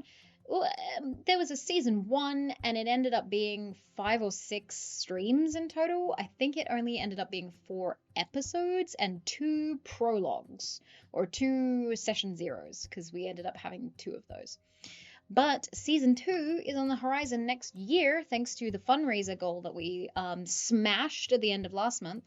So if you want to see more good stuff happening on Winter's Tales, there is a donation bar. Ow! I hurt my hand. Guys, I'm too tired for this. I'm hurting myself. Okay, we're good. We're good. The Playmat says, woo! It's totally bedtime. It is for Clementine and for actually all of the players from the previous game, from game 1. They ended the stream at I think 1 o'clock in the morning for them. So yeah, it's probably going to be pretty late on their end. Benoit says, oh, when Penelope or her heirs become evil, but the good goddess of loyalty still has to obey / work with them because of loyalty. Ooh, interesting. Your hand hit the donation bar, did it? Clementine, doesn't have to end in death, of course, but there's some desire of Finn to reach out in some way for sure. Good luck, y'all, on the building. We'll check in when I can. Thank you so much. Paul says, I got assignments to finish. Oh no, it's so late. Go to sleep. Then Dale says, no, sleep till Brooklyn. Haha, we all just been chilling. All three of you have just stayed in chat, which is just insane. Go to bed, you guys. Also, it's an honor, because obviously, clearly you like the story and you want to see what happens with your characters in the world. And I totally get that. And if I wasn't, I mean, I'd have people taking over the night shift because I also need to sleep. So I get it. GMT gifted 500. Ow, I did it again. Gifted 500 biddies to stream. Thank you so much for those. Gamerat girl, Gamerator girl is now following. Thank you so much for the follow. Thank you so much for being here. It means the world to me. Welcome to our 48-hour Calamity stream. Dale, look, I'm halfway through this Warlock subclass. If I sleep, I break the rhythm. Paul says, will we be able to see these games after they're done? Yes, the VODs will be up on Twitch, and hopefully we will be able to turn them into episodes on YouTube as well. So you can go and witness that. Playmat says you're making a subclass. Yes, for the Warlock that will now be the Warlock to the Trinity, I'm assuming. Is it just to the Goddess of Peace, or is it to all three of the new goddesses? Let us know, Dale. Schmick says, Gravitos Warlock need one of those sapphire shards to create their pact of the lightsaber. That would be cool. I can't be stopped. All three in one. That's cool. So a warlock with the Trinity. A warlock with the pact with the Trinity. Yes, I said that right. I have a vision. Pixie Pin says, "For cosplay, I miss your face." Melville just donated $40. Thank you so much, Melville. That's so kind of you. Would you like that to affect the next game coming up? Because we will have some donation rewards for the next game or two. I haven't been able to get them up on stream yet. But they are kind of the standard ones of like a reroll or an advantage to a dungeon master or a curse for a player, those sorts of things. So $40 donation to the chat. If you want to do anything, please let us know. Please let us know what you would like as potentially an effect. Melville says, oh, yes, please, but help to the players. Matt doesn't need help. Winky face. I love that. Yeah, I totally. Well, usually a buff to a player is I think it's $5. So with 40, you've already gifted a lot of benefits to the players. So that's pretty freaking cool. They're going to need it, says Matt. Yeah, that's where chat's going to come in and help the players maybe potentially survive. Who knows? Okay. Is there anything that we need to put into here? I'm just basically waiting on Matt to see if when Matt is ready to come and join us for the world building handover. But we shall see. Also, I got M&Ms. Well, to be fair, they are the off-brand from Aldi, which means they're called Munchers, but they have exactly the same branding as M&Ms. Like identical branding. I love it so much. It's so funny to me. Okay.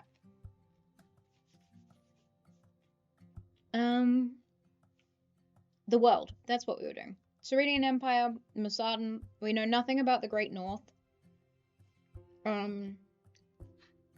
This was just like a big forest. A giant forested area between the Frostlands and the Ceridian Empire.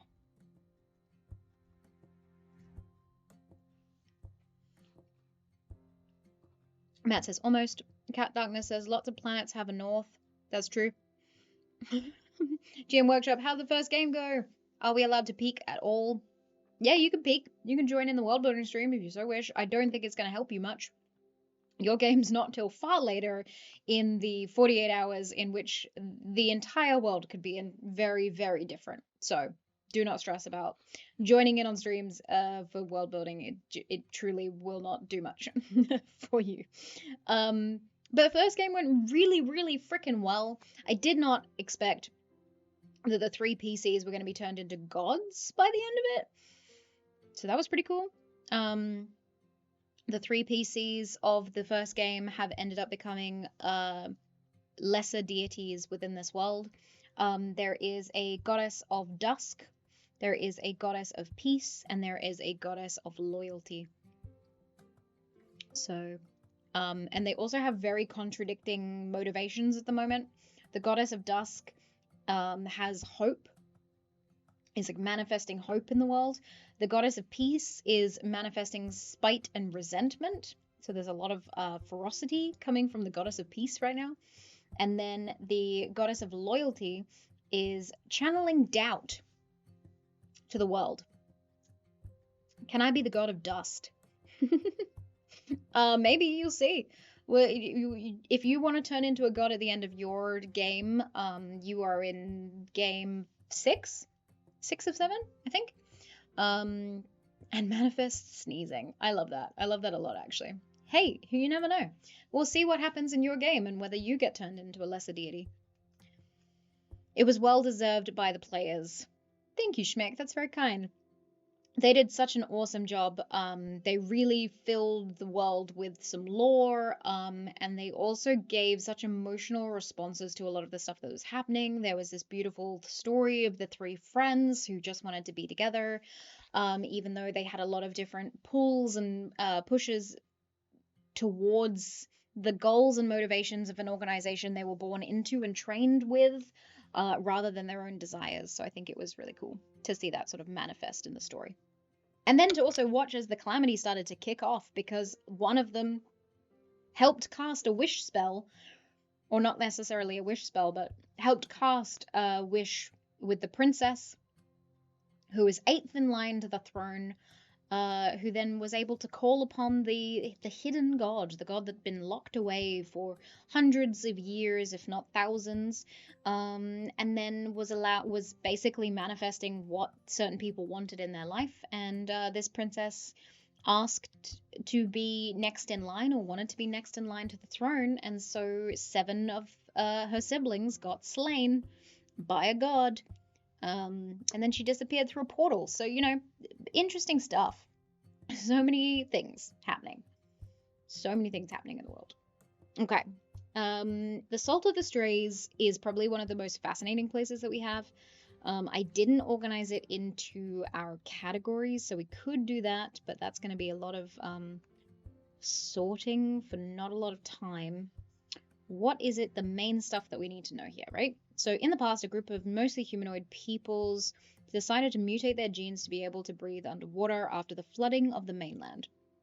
This was a while ago. Schmick said would absolutely watch a prequel one-shot about them. Ooh. Fall says, oh my god, yes, please. We could do that. We could totally bring that about. We'd have to organize it. And timing is a big thing in the real world, in the big boy world. Big girl world? What am I trying to say here? Big people world. Dale says yes as well. Clem's gone to bed, I hope. 2 of you are still here. But hey, let me know. Hit me up if you want that. If we want to organize a prequel one shot. Clem's still awake as well. Combat. Okay, we'll do it. I mean, sleep. We will manifest a prequel to the Trinity. Hail the Trinity. I love that there's now like lore happening with the players in this 48-hour Calamity, and we've only had 1 game and half of a world building session. That's just insane. People, you guys are amazing. This community and this a mass of content creators that are joining us for this event, I could not be more happy. Fall says, I'm eating sausage rolls because I didn't eat. Yeah, I'm kind of in a similar boat, but I'm trying to have some sugar to keep myself awake for the next hour and 15 minutes to hand over the channel. Which look, hands down, am not at all worried to hand over this stream to the playmat, to DM, and then to Robert Hartley. I love those two people so much. They are such great world builders and such great D&D players, as well as GMs for any TTRPG. So I can't wait to see what they create and do. You know, just fuck up the world. It'll be great. Do it. That's the whole point of this. I've literally made a playground for you to just destroy. Okay, the playmat. All right, I'm good to jump on stream. Awesome. Easy peasy. Well, we're going to go to a little be right back screen. I'm going to get that all situated with the playmat, and we'll be right back to continue world building with you all, and to hand over this stream over to Matt to see what he's going to do with it. Exciting stuff. Okay, we'll be right back.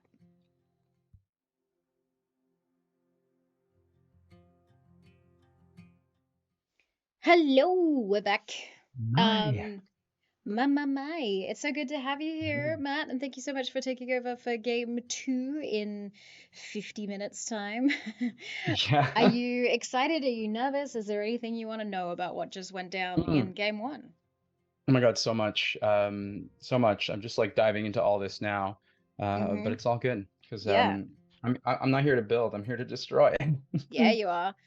I'm excited to see what you leave the world with. I'm genuinely like, I think part of me is very attached to some of the things that just went down, but then I also know that I have no say in the next 2 games.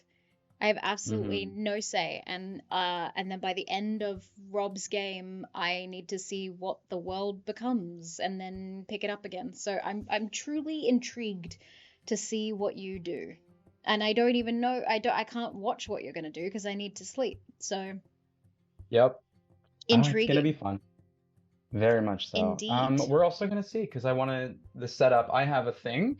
The setup is all gonna be based on what I hear right now, I guess. True. Jot down some notes. Let me take you through some of the stuff that just happened, and chat, feel free to help out with some of the information if you wanna. But as it says in the master document that we're handing to each other, what changed? Well, a lot of things changed. The landscape of the Ceridian Empire shifted into 2 levels, like it split apart because of the god manifesting or starting to manifest. It sort of has an under landscape and an over landscape of floating rock. Volcanoes erupted and basically killed a bunch of people in Ashenfell, so if you want to continue killing off that area, you could totally do so. The Frostlands are beginning to melt.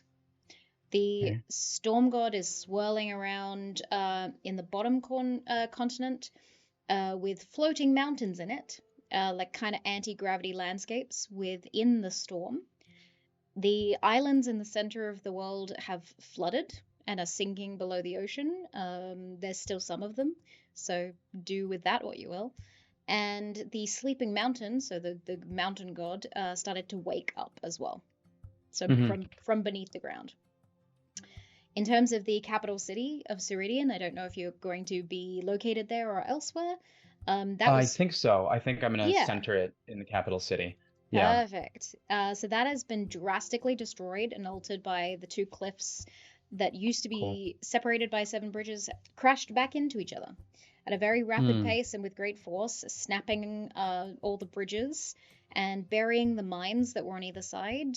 So all those people that were in there died. The solar flares, so the little teleportation platforms, were overpowered by several people trying to use them at once to escape the devastation, causing people to like split apart as they arrived. So lots of bodies came out in different teleportation sections with missing limbs and all sorts of stuff. And that short-circuited the solar magic in the city. So whatever solar tech that they had is stopped working, including their systems of messaging each other. So like telecommunications are down. Right. Okay. Yeah. Something feature Ravensridge Empire was unconscious. Bright purple eyes. Princess Penelope. Was that because I'm looking at these Mm. now for this location? What the Yeah. three players, the characters? What were their names and what were the gods they became? Because I know you told me they became Yeah. gods, right? Yeah, they did. So the three characters we had. So we had a human named Finlay or Finn for short. We had a tabaxi named Queenie and an air genasi named Paige. The human became the goddess of loyalty, whatever that becomes. I just requested edit access to the master document, if that's okay. Ah, yes, of course. Yeah. One more time. Yeah. Apparently my frame rate is weird on stream, which is strange because it's looking fine on my end in terms of zoom. Yeah, that's really weird. Might be in a halfway across the planet thing. It might be yeah, I don't. It's the bitrate is definitely slow on my Zoom side, so it's probably the feed I'm getting from you. Good. Unsure. Yeah. Hopefully it will fix itself soon. I'll just stay completely still, and it'll look like I'm just moving with my mouth. All right. Yes. So the first one you said god of, she became like a lesser god of, one more time, sorry. Loyalty. Loyalty, okay. Yeah. But she also manifested a bunch of doubt and sorrow into the world upon becoming a god because of imposter syndrome. Ooh, all right. So I think we flavored that as people starting to doubt loyalty and sort of turn on each other. Okay. Yeah. The air genasi became the goddess of peace. But didn't like that this happened to her, so entered the world with a lot of resentment and ferocity. So very very contradictory to the peace. Sorry, it was frozen on my end. God of peace, and it brought, one more time, sorry. Resentment and ferocity. Resentment and ferocity. Yeah. Perfect. She didn't want to be this, and so that happened. And then lastly, the tabaxi. Peace at what cost kind of thing? Peace at what cost kind of thing, yeah. Okay. The tabaxi became the goddess of dusk. So the state between light and day, and flooded the world with hope. So the three of them asked for some requests that are now going to be canon in the world. So this is important to you and maybe your players that are watching. Cool. Con saves can be rolled at advantage at dusk. Okay. Wisdom saves can be rolled at advantage at noon. Mm-hmm. And inspiration is given at dawn if you witness it. Okay. Cute. So that happens in real life. Yeah, you get inspired by the sunrise. Pictures of the sunrise, you know? Yeah. I think it's very cute, and I thought it was a really good way for the three players of game one to sort of like hit the baton over to game two. So hopefully your players can utilize that in some way. Yeah, I know I can see the Bleak season is in chat, so yeah. Bleak, if you're hearing me, I'm putting this into our game 2 thing. If you want to just give a clarification of why I just did that, if you have a second. If not, all good. Thank you. Sweet, brilliant. Yeah, interesting. Perfect. Watching your doom be created live in front of you. Yes, isn't it exciting? Mm-hmm. Aren't you excited for the calamity? Listen, and they also made some of their characters, like, they're not toned for an utter death calamity, so this is going to be an interesting, like, tone, sort of like juxtaposition. Will be fun. Yeah, I love that. Yeah. Yeah, Princess Penelope is the only NPC we made that is semi-important, I guess, but I don't know if it would be relevant to your game because she is the heir to the throne of the Ceridian Empire, but made it through the gate to safety. So she's not in this plane of existence anymore. Hmm. But it does mean she could Cool. come back in later games, so we'll see. Cool. One of the queens is dead of the Ceridian Empire. The other is missing. Cool. And the first 7 heirs have been slain, so Penelope is the heir, the next in All the right. line. That's everything that changed. Hmm. And the astral gates were opened, and the hidden god was called upon. Is not completely back / in full form and power, but is able to manifest consequences and control gravity in this world. I don't know if that will affect your game or not. Oh, yeah. Yes, it will. I like it a lot. Okay, I think this is going to be the start of the game, but essentially, I'm seeing doubt, I'm seeing resentment and ferocity, I'm seeing people unhappy with what a status quo was and what hierarchy did to them. And so, with the bringing of a new god entering, the world collapsing in different ways, people are hoping for, and this is going to be thematic to a lot of Western ideology. The idea of the gravity bringing things back to normal, bringing things back to Earth, bringing back to a status quo, and people kind of clinging to that. A rise of a cult, a rise of people and worshipers towards this thing. And the way it's going to be influenced is based on people's emotions. There's a lot of doubt, there's a lot of resentment, ferocity, but the god of dusk is bringing hope. So the idea that, a new beginning may be the only hope for people. It's all based in emotion, not based in logic. And collective emotion is something that can be shared. Collective logic is not shared, typically in culture and world building, right? So that's what I'm kind of seeing from this. Yeah. Cool. Love it. I think it's great. Fun. I'm so excited to see where you take it. The other thing I did, so the very end of game 1, I basically said that there's like a rumbling as something or someone or some people are trying to come through the gate now that it's opened. That's up to you. You do what you want with that. Already there. Cool. And then I have down for you things that stayed the same. So the countries and societies are all the same. I haven't destroyed the empire. It's still there. The six gods are still present, if not more so. They're trying to rise up to combat the rising gravity god. In terms of if someone just rocked up at a party, you'd be like, oh well, I was important too. Like, listen to me. Yeah. Magic is still influenced by the 6 gods, so a lot of the magic is powered by elemental force and stuff. And there are still 7 moons in the sky, currently all full. I don't know if you're gonna pick up the game from where game 1 left off, like same day kind of thing. But yeah. No, we're gonna have a span of time. Nice. Shift. Sick.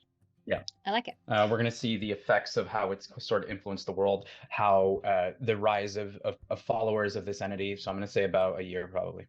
Ooh, a year after. I like it a lot. Yeah. Very cool. Okay. If that's okay. Yeah, no, 100%. Cool. And then the important NPCs and locations that were left at the end of this, we just had Princess Penelope. Don't know if that's relevant to you. And we had 3 new mountains on the horizon, which is the chosen place that the 3 new goddesses landed. Cool. And sort of manifested, because each of the gods have an area that they sort of reside over / manifest in. So they made their own mountains on the horizon, and the 3 of them are known as the Trinity. That was made by chat just then. Brilliant. Yeah. Okay. That's everything that we did in game 1. Question: the Ceridian Empire, would it be, because I don't know much about the cultures with the other cultures, would they be considered an empirical force, as in having more influence than the other? When I see empire, I assume big and has conquered and has not been kind of shifted back. Yes. So they were an empirical force. Okay, cool. Good to know. They are at war with Massadin, which is the theocracy to the south of them. Brilliant. Ooh, okay, perfect. Massadin. Yes. It is in the Legend Keeper document for yourself. I will actually, you know what I'll do? I will pull up the Settlement, old World lore, building part 2. There we go. So and lore timeline countries. Masadan with 2 A's, brilliant. Masadan is a polytheocracy, as in like they follow the gods of this world, or do they have their own sort of entity? No, they follow the storm god. Cool. Yep, it's under government type. The high priests chosen from a bloodline and seen as royalty govern the kingdom as a united council deemed by the storm god, apparently.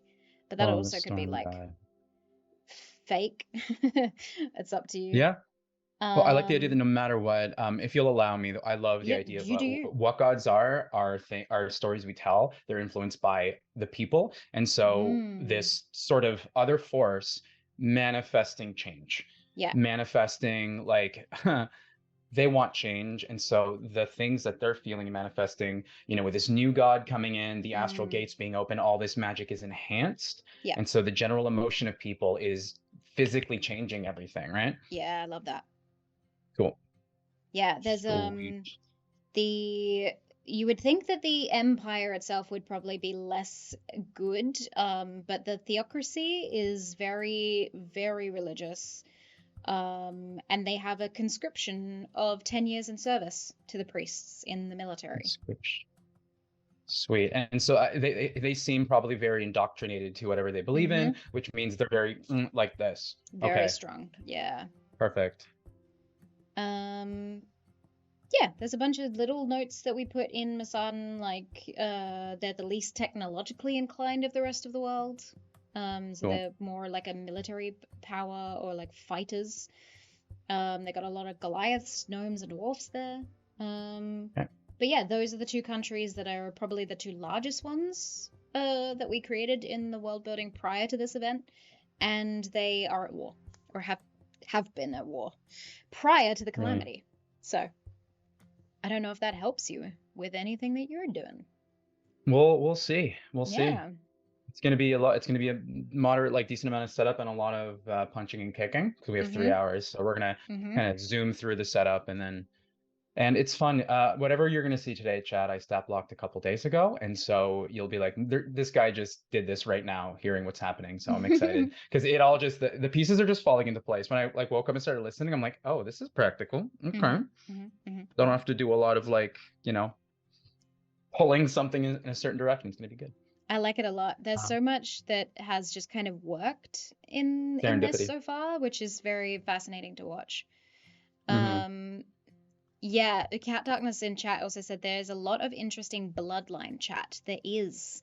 I don't know if it's old lore from the world before these sort of empires and nations rose and fell. There's a lot of mention of a bloodline or a precious bloodline or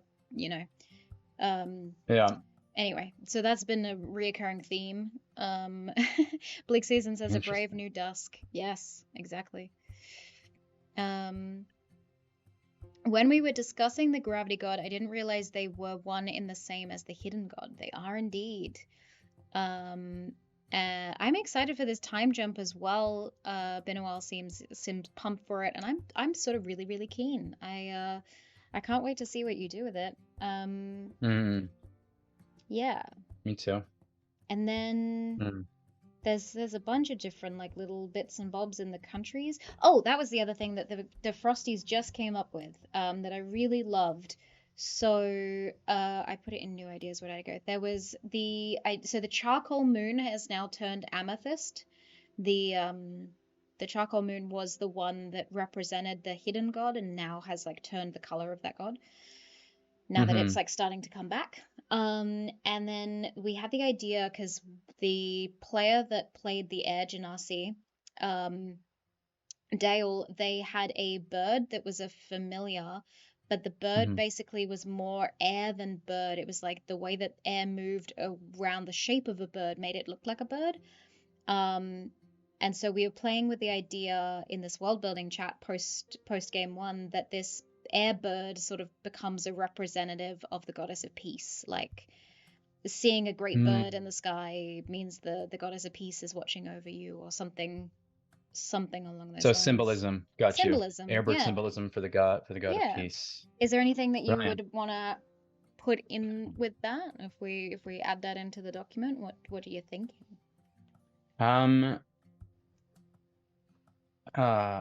So the fun thing about air is it just moves around. It's a force. It's like a force, right? Mm. And so this god of peace that is bringing peace, but is filled with resentment, to me thematically makes me think of a status quo that is unhappy with just position, in terms of this is a character that became a god, was thrown into a position that she felt resentment towards, and strong ferocity, and she's stuck there, where it's a juxtaposition of other folk feeling thrust in their position. And I think it's just a common theme where people feel stuck. And so the symbolism of an air bird, pure movement, pure change, is the hope within that ferocity. When you're resentful towards something, when you're unhappy with something, you dream, you want to be out of it, you idealize, you escape, right? It's kind of fun, and this is why we do this stuff, right? So I think the idea of something being pure movement when someone is stuck in something, whatever it is a cool idea. I love that. That's so that cool. Makes any sense? Yeah, 100%. Cool. I love it so much. Sweet. Yeah, and Melville also pointed out that there are floating islands, like floating landscapes in that stormy area. That is where the theocracy is. So you've now got, like, perfect. If that storm ever calmed down, you've got anti-gravity locations in that section of the world. All right, cool. That's probably gonna be where our setting is then today. That makes a lot more sense. Yeah. Okay. Cool. Yeah. Okay.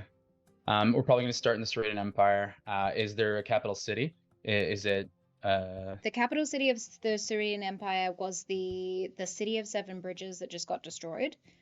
Got annihilated. Okay, so that's got you. On the other. That's at the upper north of that continent, and then south of that is where the floating mountains now are, where the storm was. Cool. So if you that's between the two warring cities, or like that's we're probably gonna have like a military encampment like in the in between. Right, because they definitely have military encampments near their nemesis in terms of the central conflict between the two cultures. Yeah. So yeah, I think that's where we're gonna start, just out of Masadan. Yeah. I can also imagine that being that the Ceridian Empire, especially the capital city, was so vastly destroyed in this awakening. That would have like made the people of Masadan like, let's attack our enemies now, like they are weakened, kind of thing. One of the queens has died, so they're vulnerable. So that makes a lot of sense that like the war escalated post opening of the gates. Ooh, okay, I think I got an idea for the plot as well. I want to jump off in about 10 minutes because I want to get the players on and start doing the overlay stuff with them. Easy. Something that people would notice with the 7 moons in the sky is one has slowly been essentially the charcoal moon has been like filling up with like purple. And I'm going to say, I don't know if you assign colors to it, so let me know. The blue moon of the storm god has been starting. There's an eclipse happening. It is becoming not a full moon. It is like starting to crescent. Do you know that it's really funny? The blue moon, so the dark blue moon is the storm moon. I didn't even say that perfect. I just assumed. Yeah. So it's called Energon. It is dark blue, and it is a churning gaseous storms covering the surface of the moon. Brilliant. Yeah, that's in the lore section. Indigo, you say? Just give me a quick second. Or like amethyst, I should put next to that. Amethyst, perfect. That's good actually. I like that. That's amethyst enough. I have a few colors. I've made a few colors for something just in case. Ooh. But I think amethyst will be perfect. I want to stay with that. Yeah. Yep. That's the hidden god. Was the god of gravity was amethyst, or is amethyst related, and the charcoal was because they were hidden, and now they're coming back. So it's so this moon slowly started turning amethyst over the last year. You love when you just guess a color. Yeah, like you nailed it 2 days prior, and it works, right? Yeah, perfect. You nailed it, not only with that one, but also the blue god being the blue moon being the gas, the churning storm moon. That's so insane. Love it. Brilliant. Yeah. Okay. Yeah. Very cool. So each of these moons and the colors represent the other gods. Don't know what. Didn't make him. All good. It's We only assigned one of them, and it's the one you chose, the blue one. So, perfect. life just works in mysterious ways. It does. And yeah, I'm excited because you get to basically fill in this document. You can add to the Legend Keeper as well, to like change things and add things. And if you want to put them like anything you add in brackets, then at least we know like what someone else has like added or something. That might be easier. You can't change font color in this. That's probably the one thing I'm like, hey, I'd like another font color. Yeah, I wrote for the master documentation Matt notes. These would be my notes, and then the what change would stay the same. I'll like fill out afterwards. Yeah, that's what I did. Yeah. Cool. I just did it in the world building section where I was like furiously typing what changed. Yes. Cool. Wunderbar. All right. Cool. Did you mention that the planar gates are newly available? Yes, I did. The gates, planar travel has been opened in this world.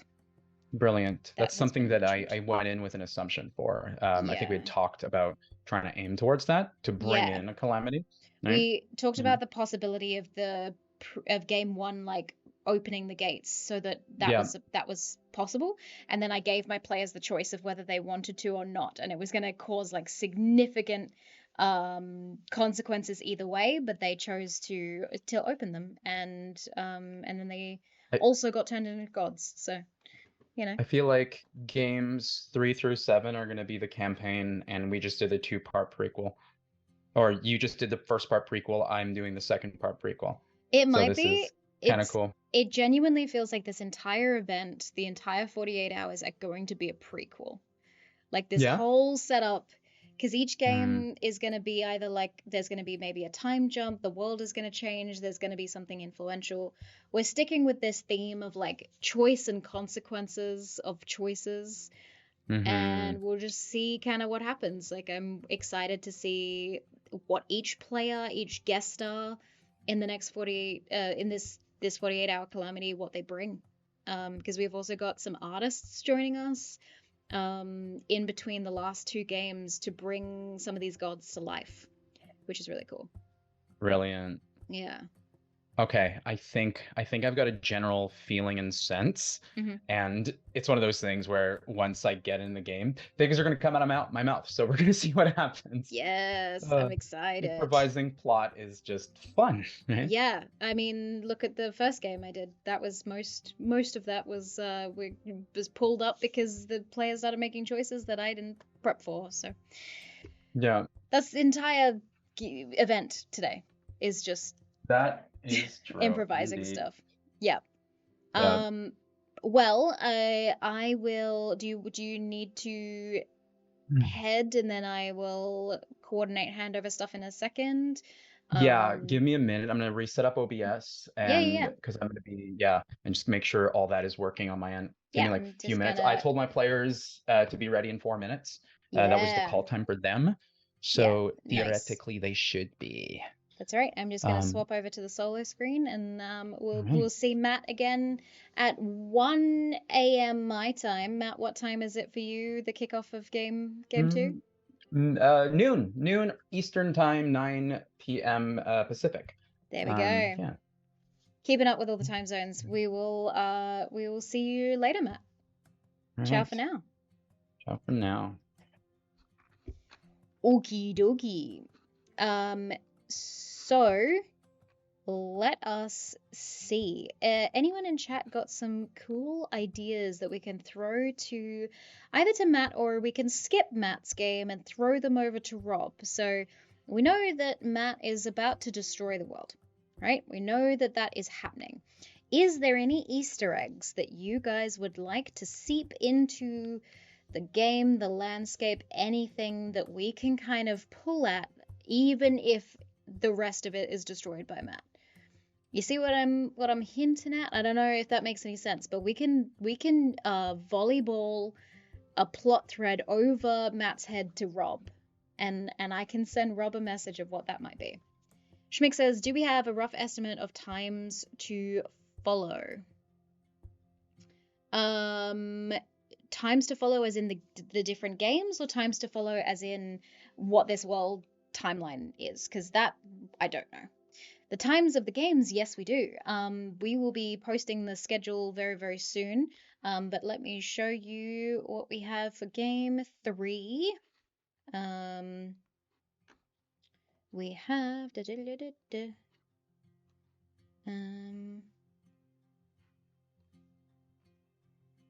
here we go.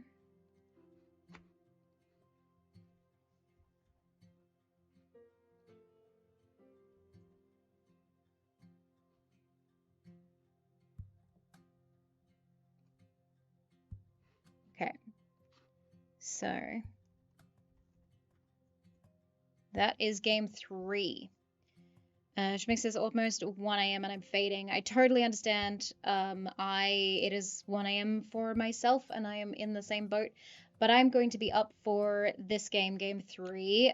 So myself, Dingo from Dingo Doodles, and Mikey and Andy from Legends of Adventurous are going to be the players for game 3, led by Robert Hartley GM as the dungeon master for that. Game 2 is coming up in 20 minutes time with the playmat, with players Gillian Foxglove, Cinderblock Sally, Sarah Moore, Bleak Season, and Kelly from Dogtails. You do not want to miss it. It is going to be intense. I have to miss it because I need some sleep in order to be streaming from, or not necessarily streaming from, but basically live myself from 7 a.m.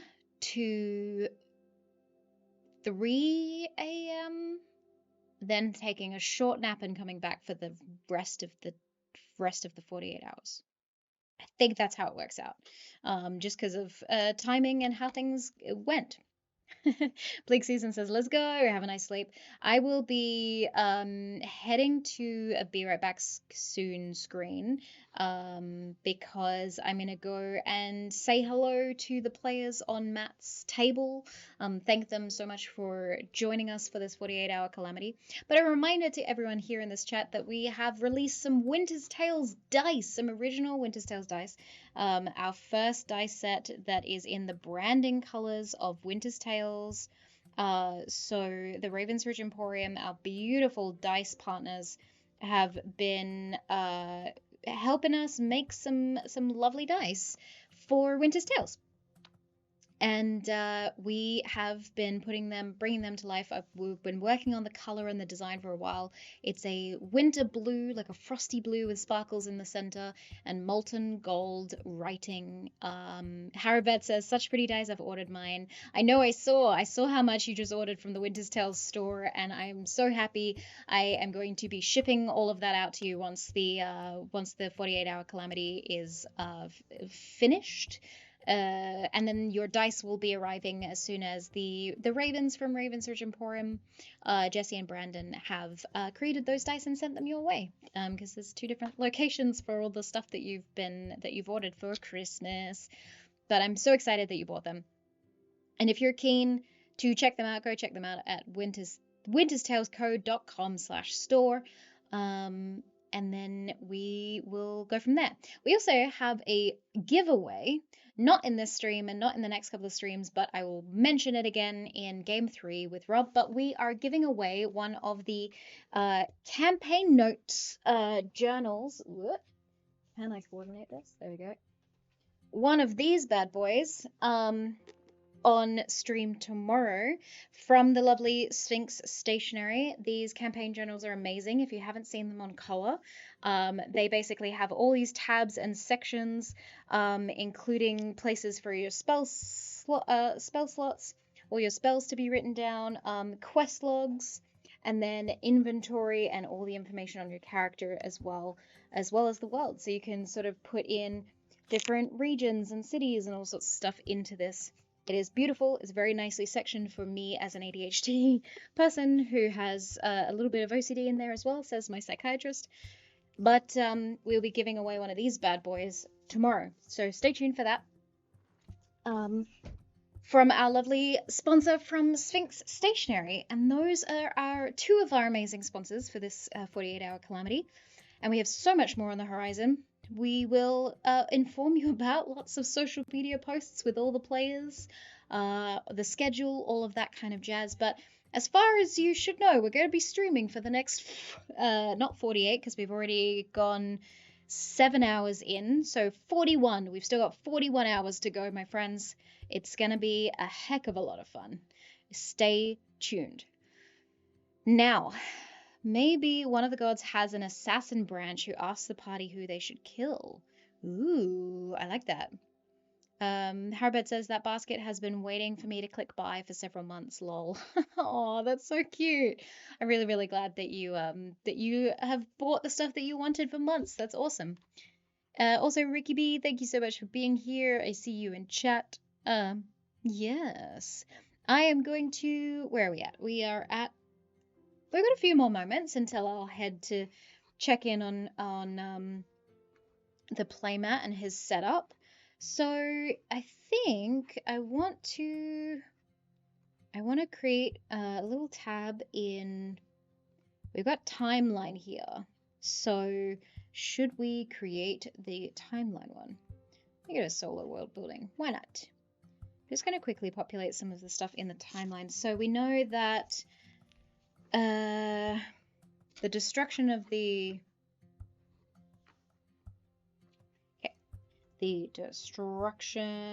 destruction of the city of Seven Bridges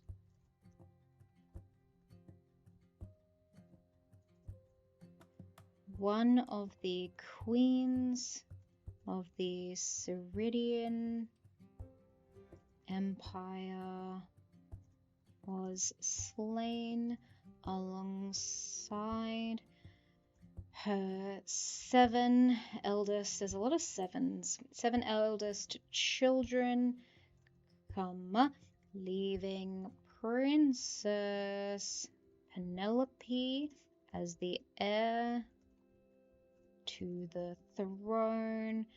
Princess Penelope disappeared. She was the first to travel through the astral gate to safety.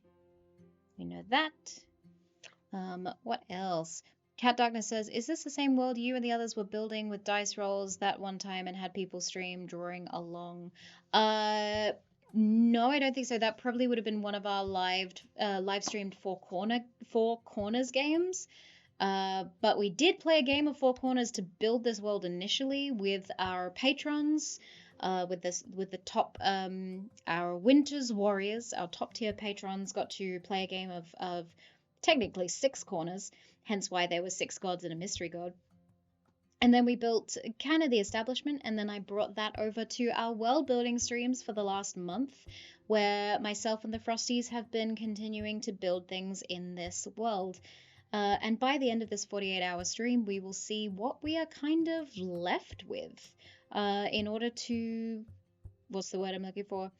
What we're left with at the end of the 48 hours that will basically become the new world that we can play and set games in for the next year, because there's a bunch of stuff that we want to do on Winter's Tales next year, because we've already kicked off so much in the last year, let alone moving forward. I traveled to 6 countries this year, or 6 different locations this year. I participated in 2 different conventions for Winter's Tales and as myself, as a panelist on a bunch of stuff and playing Dungeons & Dragons and other TTRPGs with TTRPG professionals. And Winter's Tales has gained exponentially in terms of followers and subscribers and all of that jazz. We've started launching the episodes for season 3 of the Chronicles of Aelwyn, our flagship show, on YouTube. We've just done so much in 1 year. 2 years as of last Friday, and just crazy. Matt says, just to clarify, you're okay with me doing my own Zoom call? Yeah. Just send the link in the Discord group chat that we've set up so that I can pop in and say hi to your people, your players, and then I will basically hand over and coordinate the stream with you. I'm going to go on to the Be Right Back screen now so I can basically tee that up with the playmat. And the playmat will go live in 13 minutes for game 2. Game 2 of this 48 hours. So stay tuned, friends. Lots of things happening. We will see you very, very shortly. Ciao, ciao.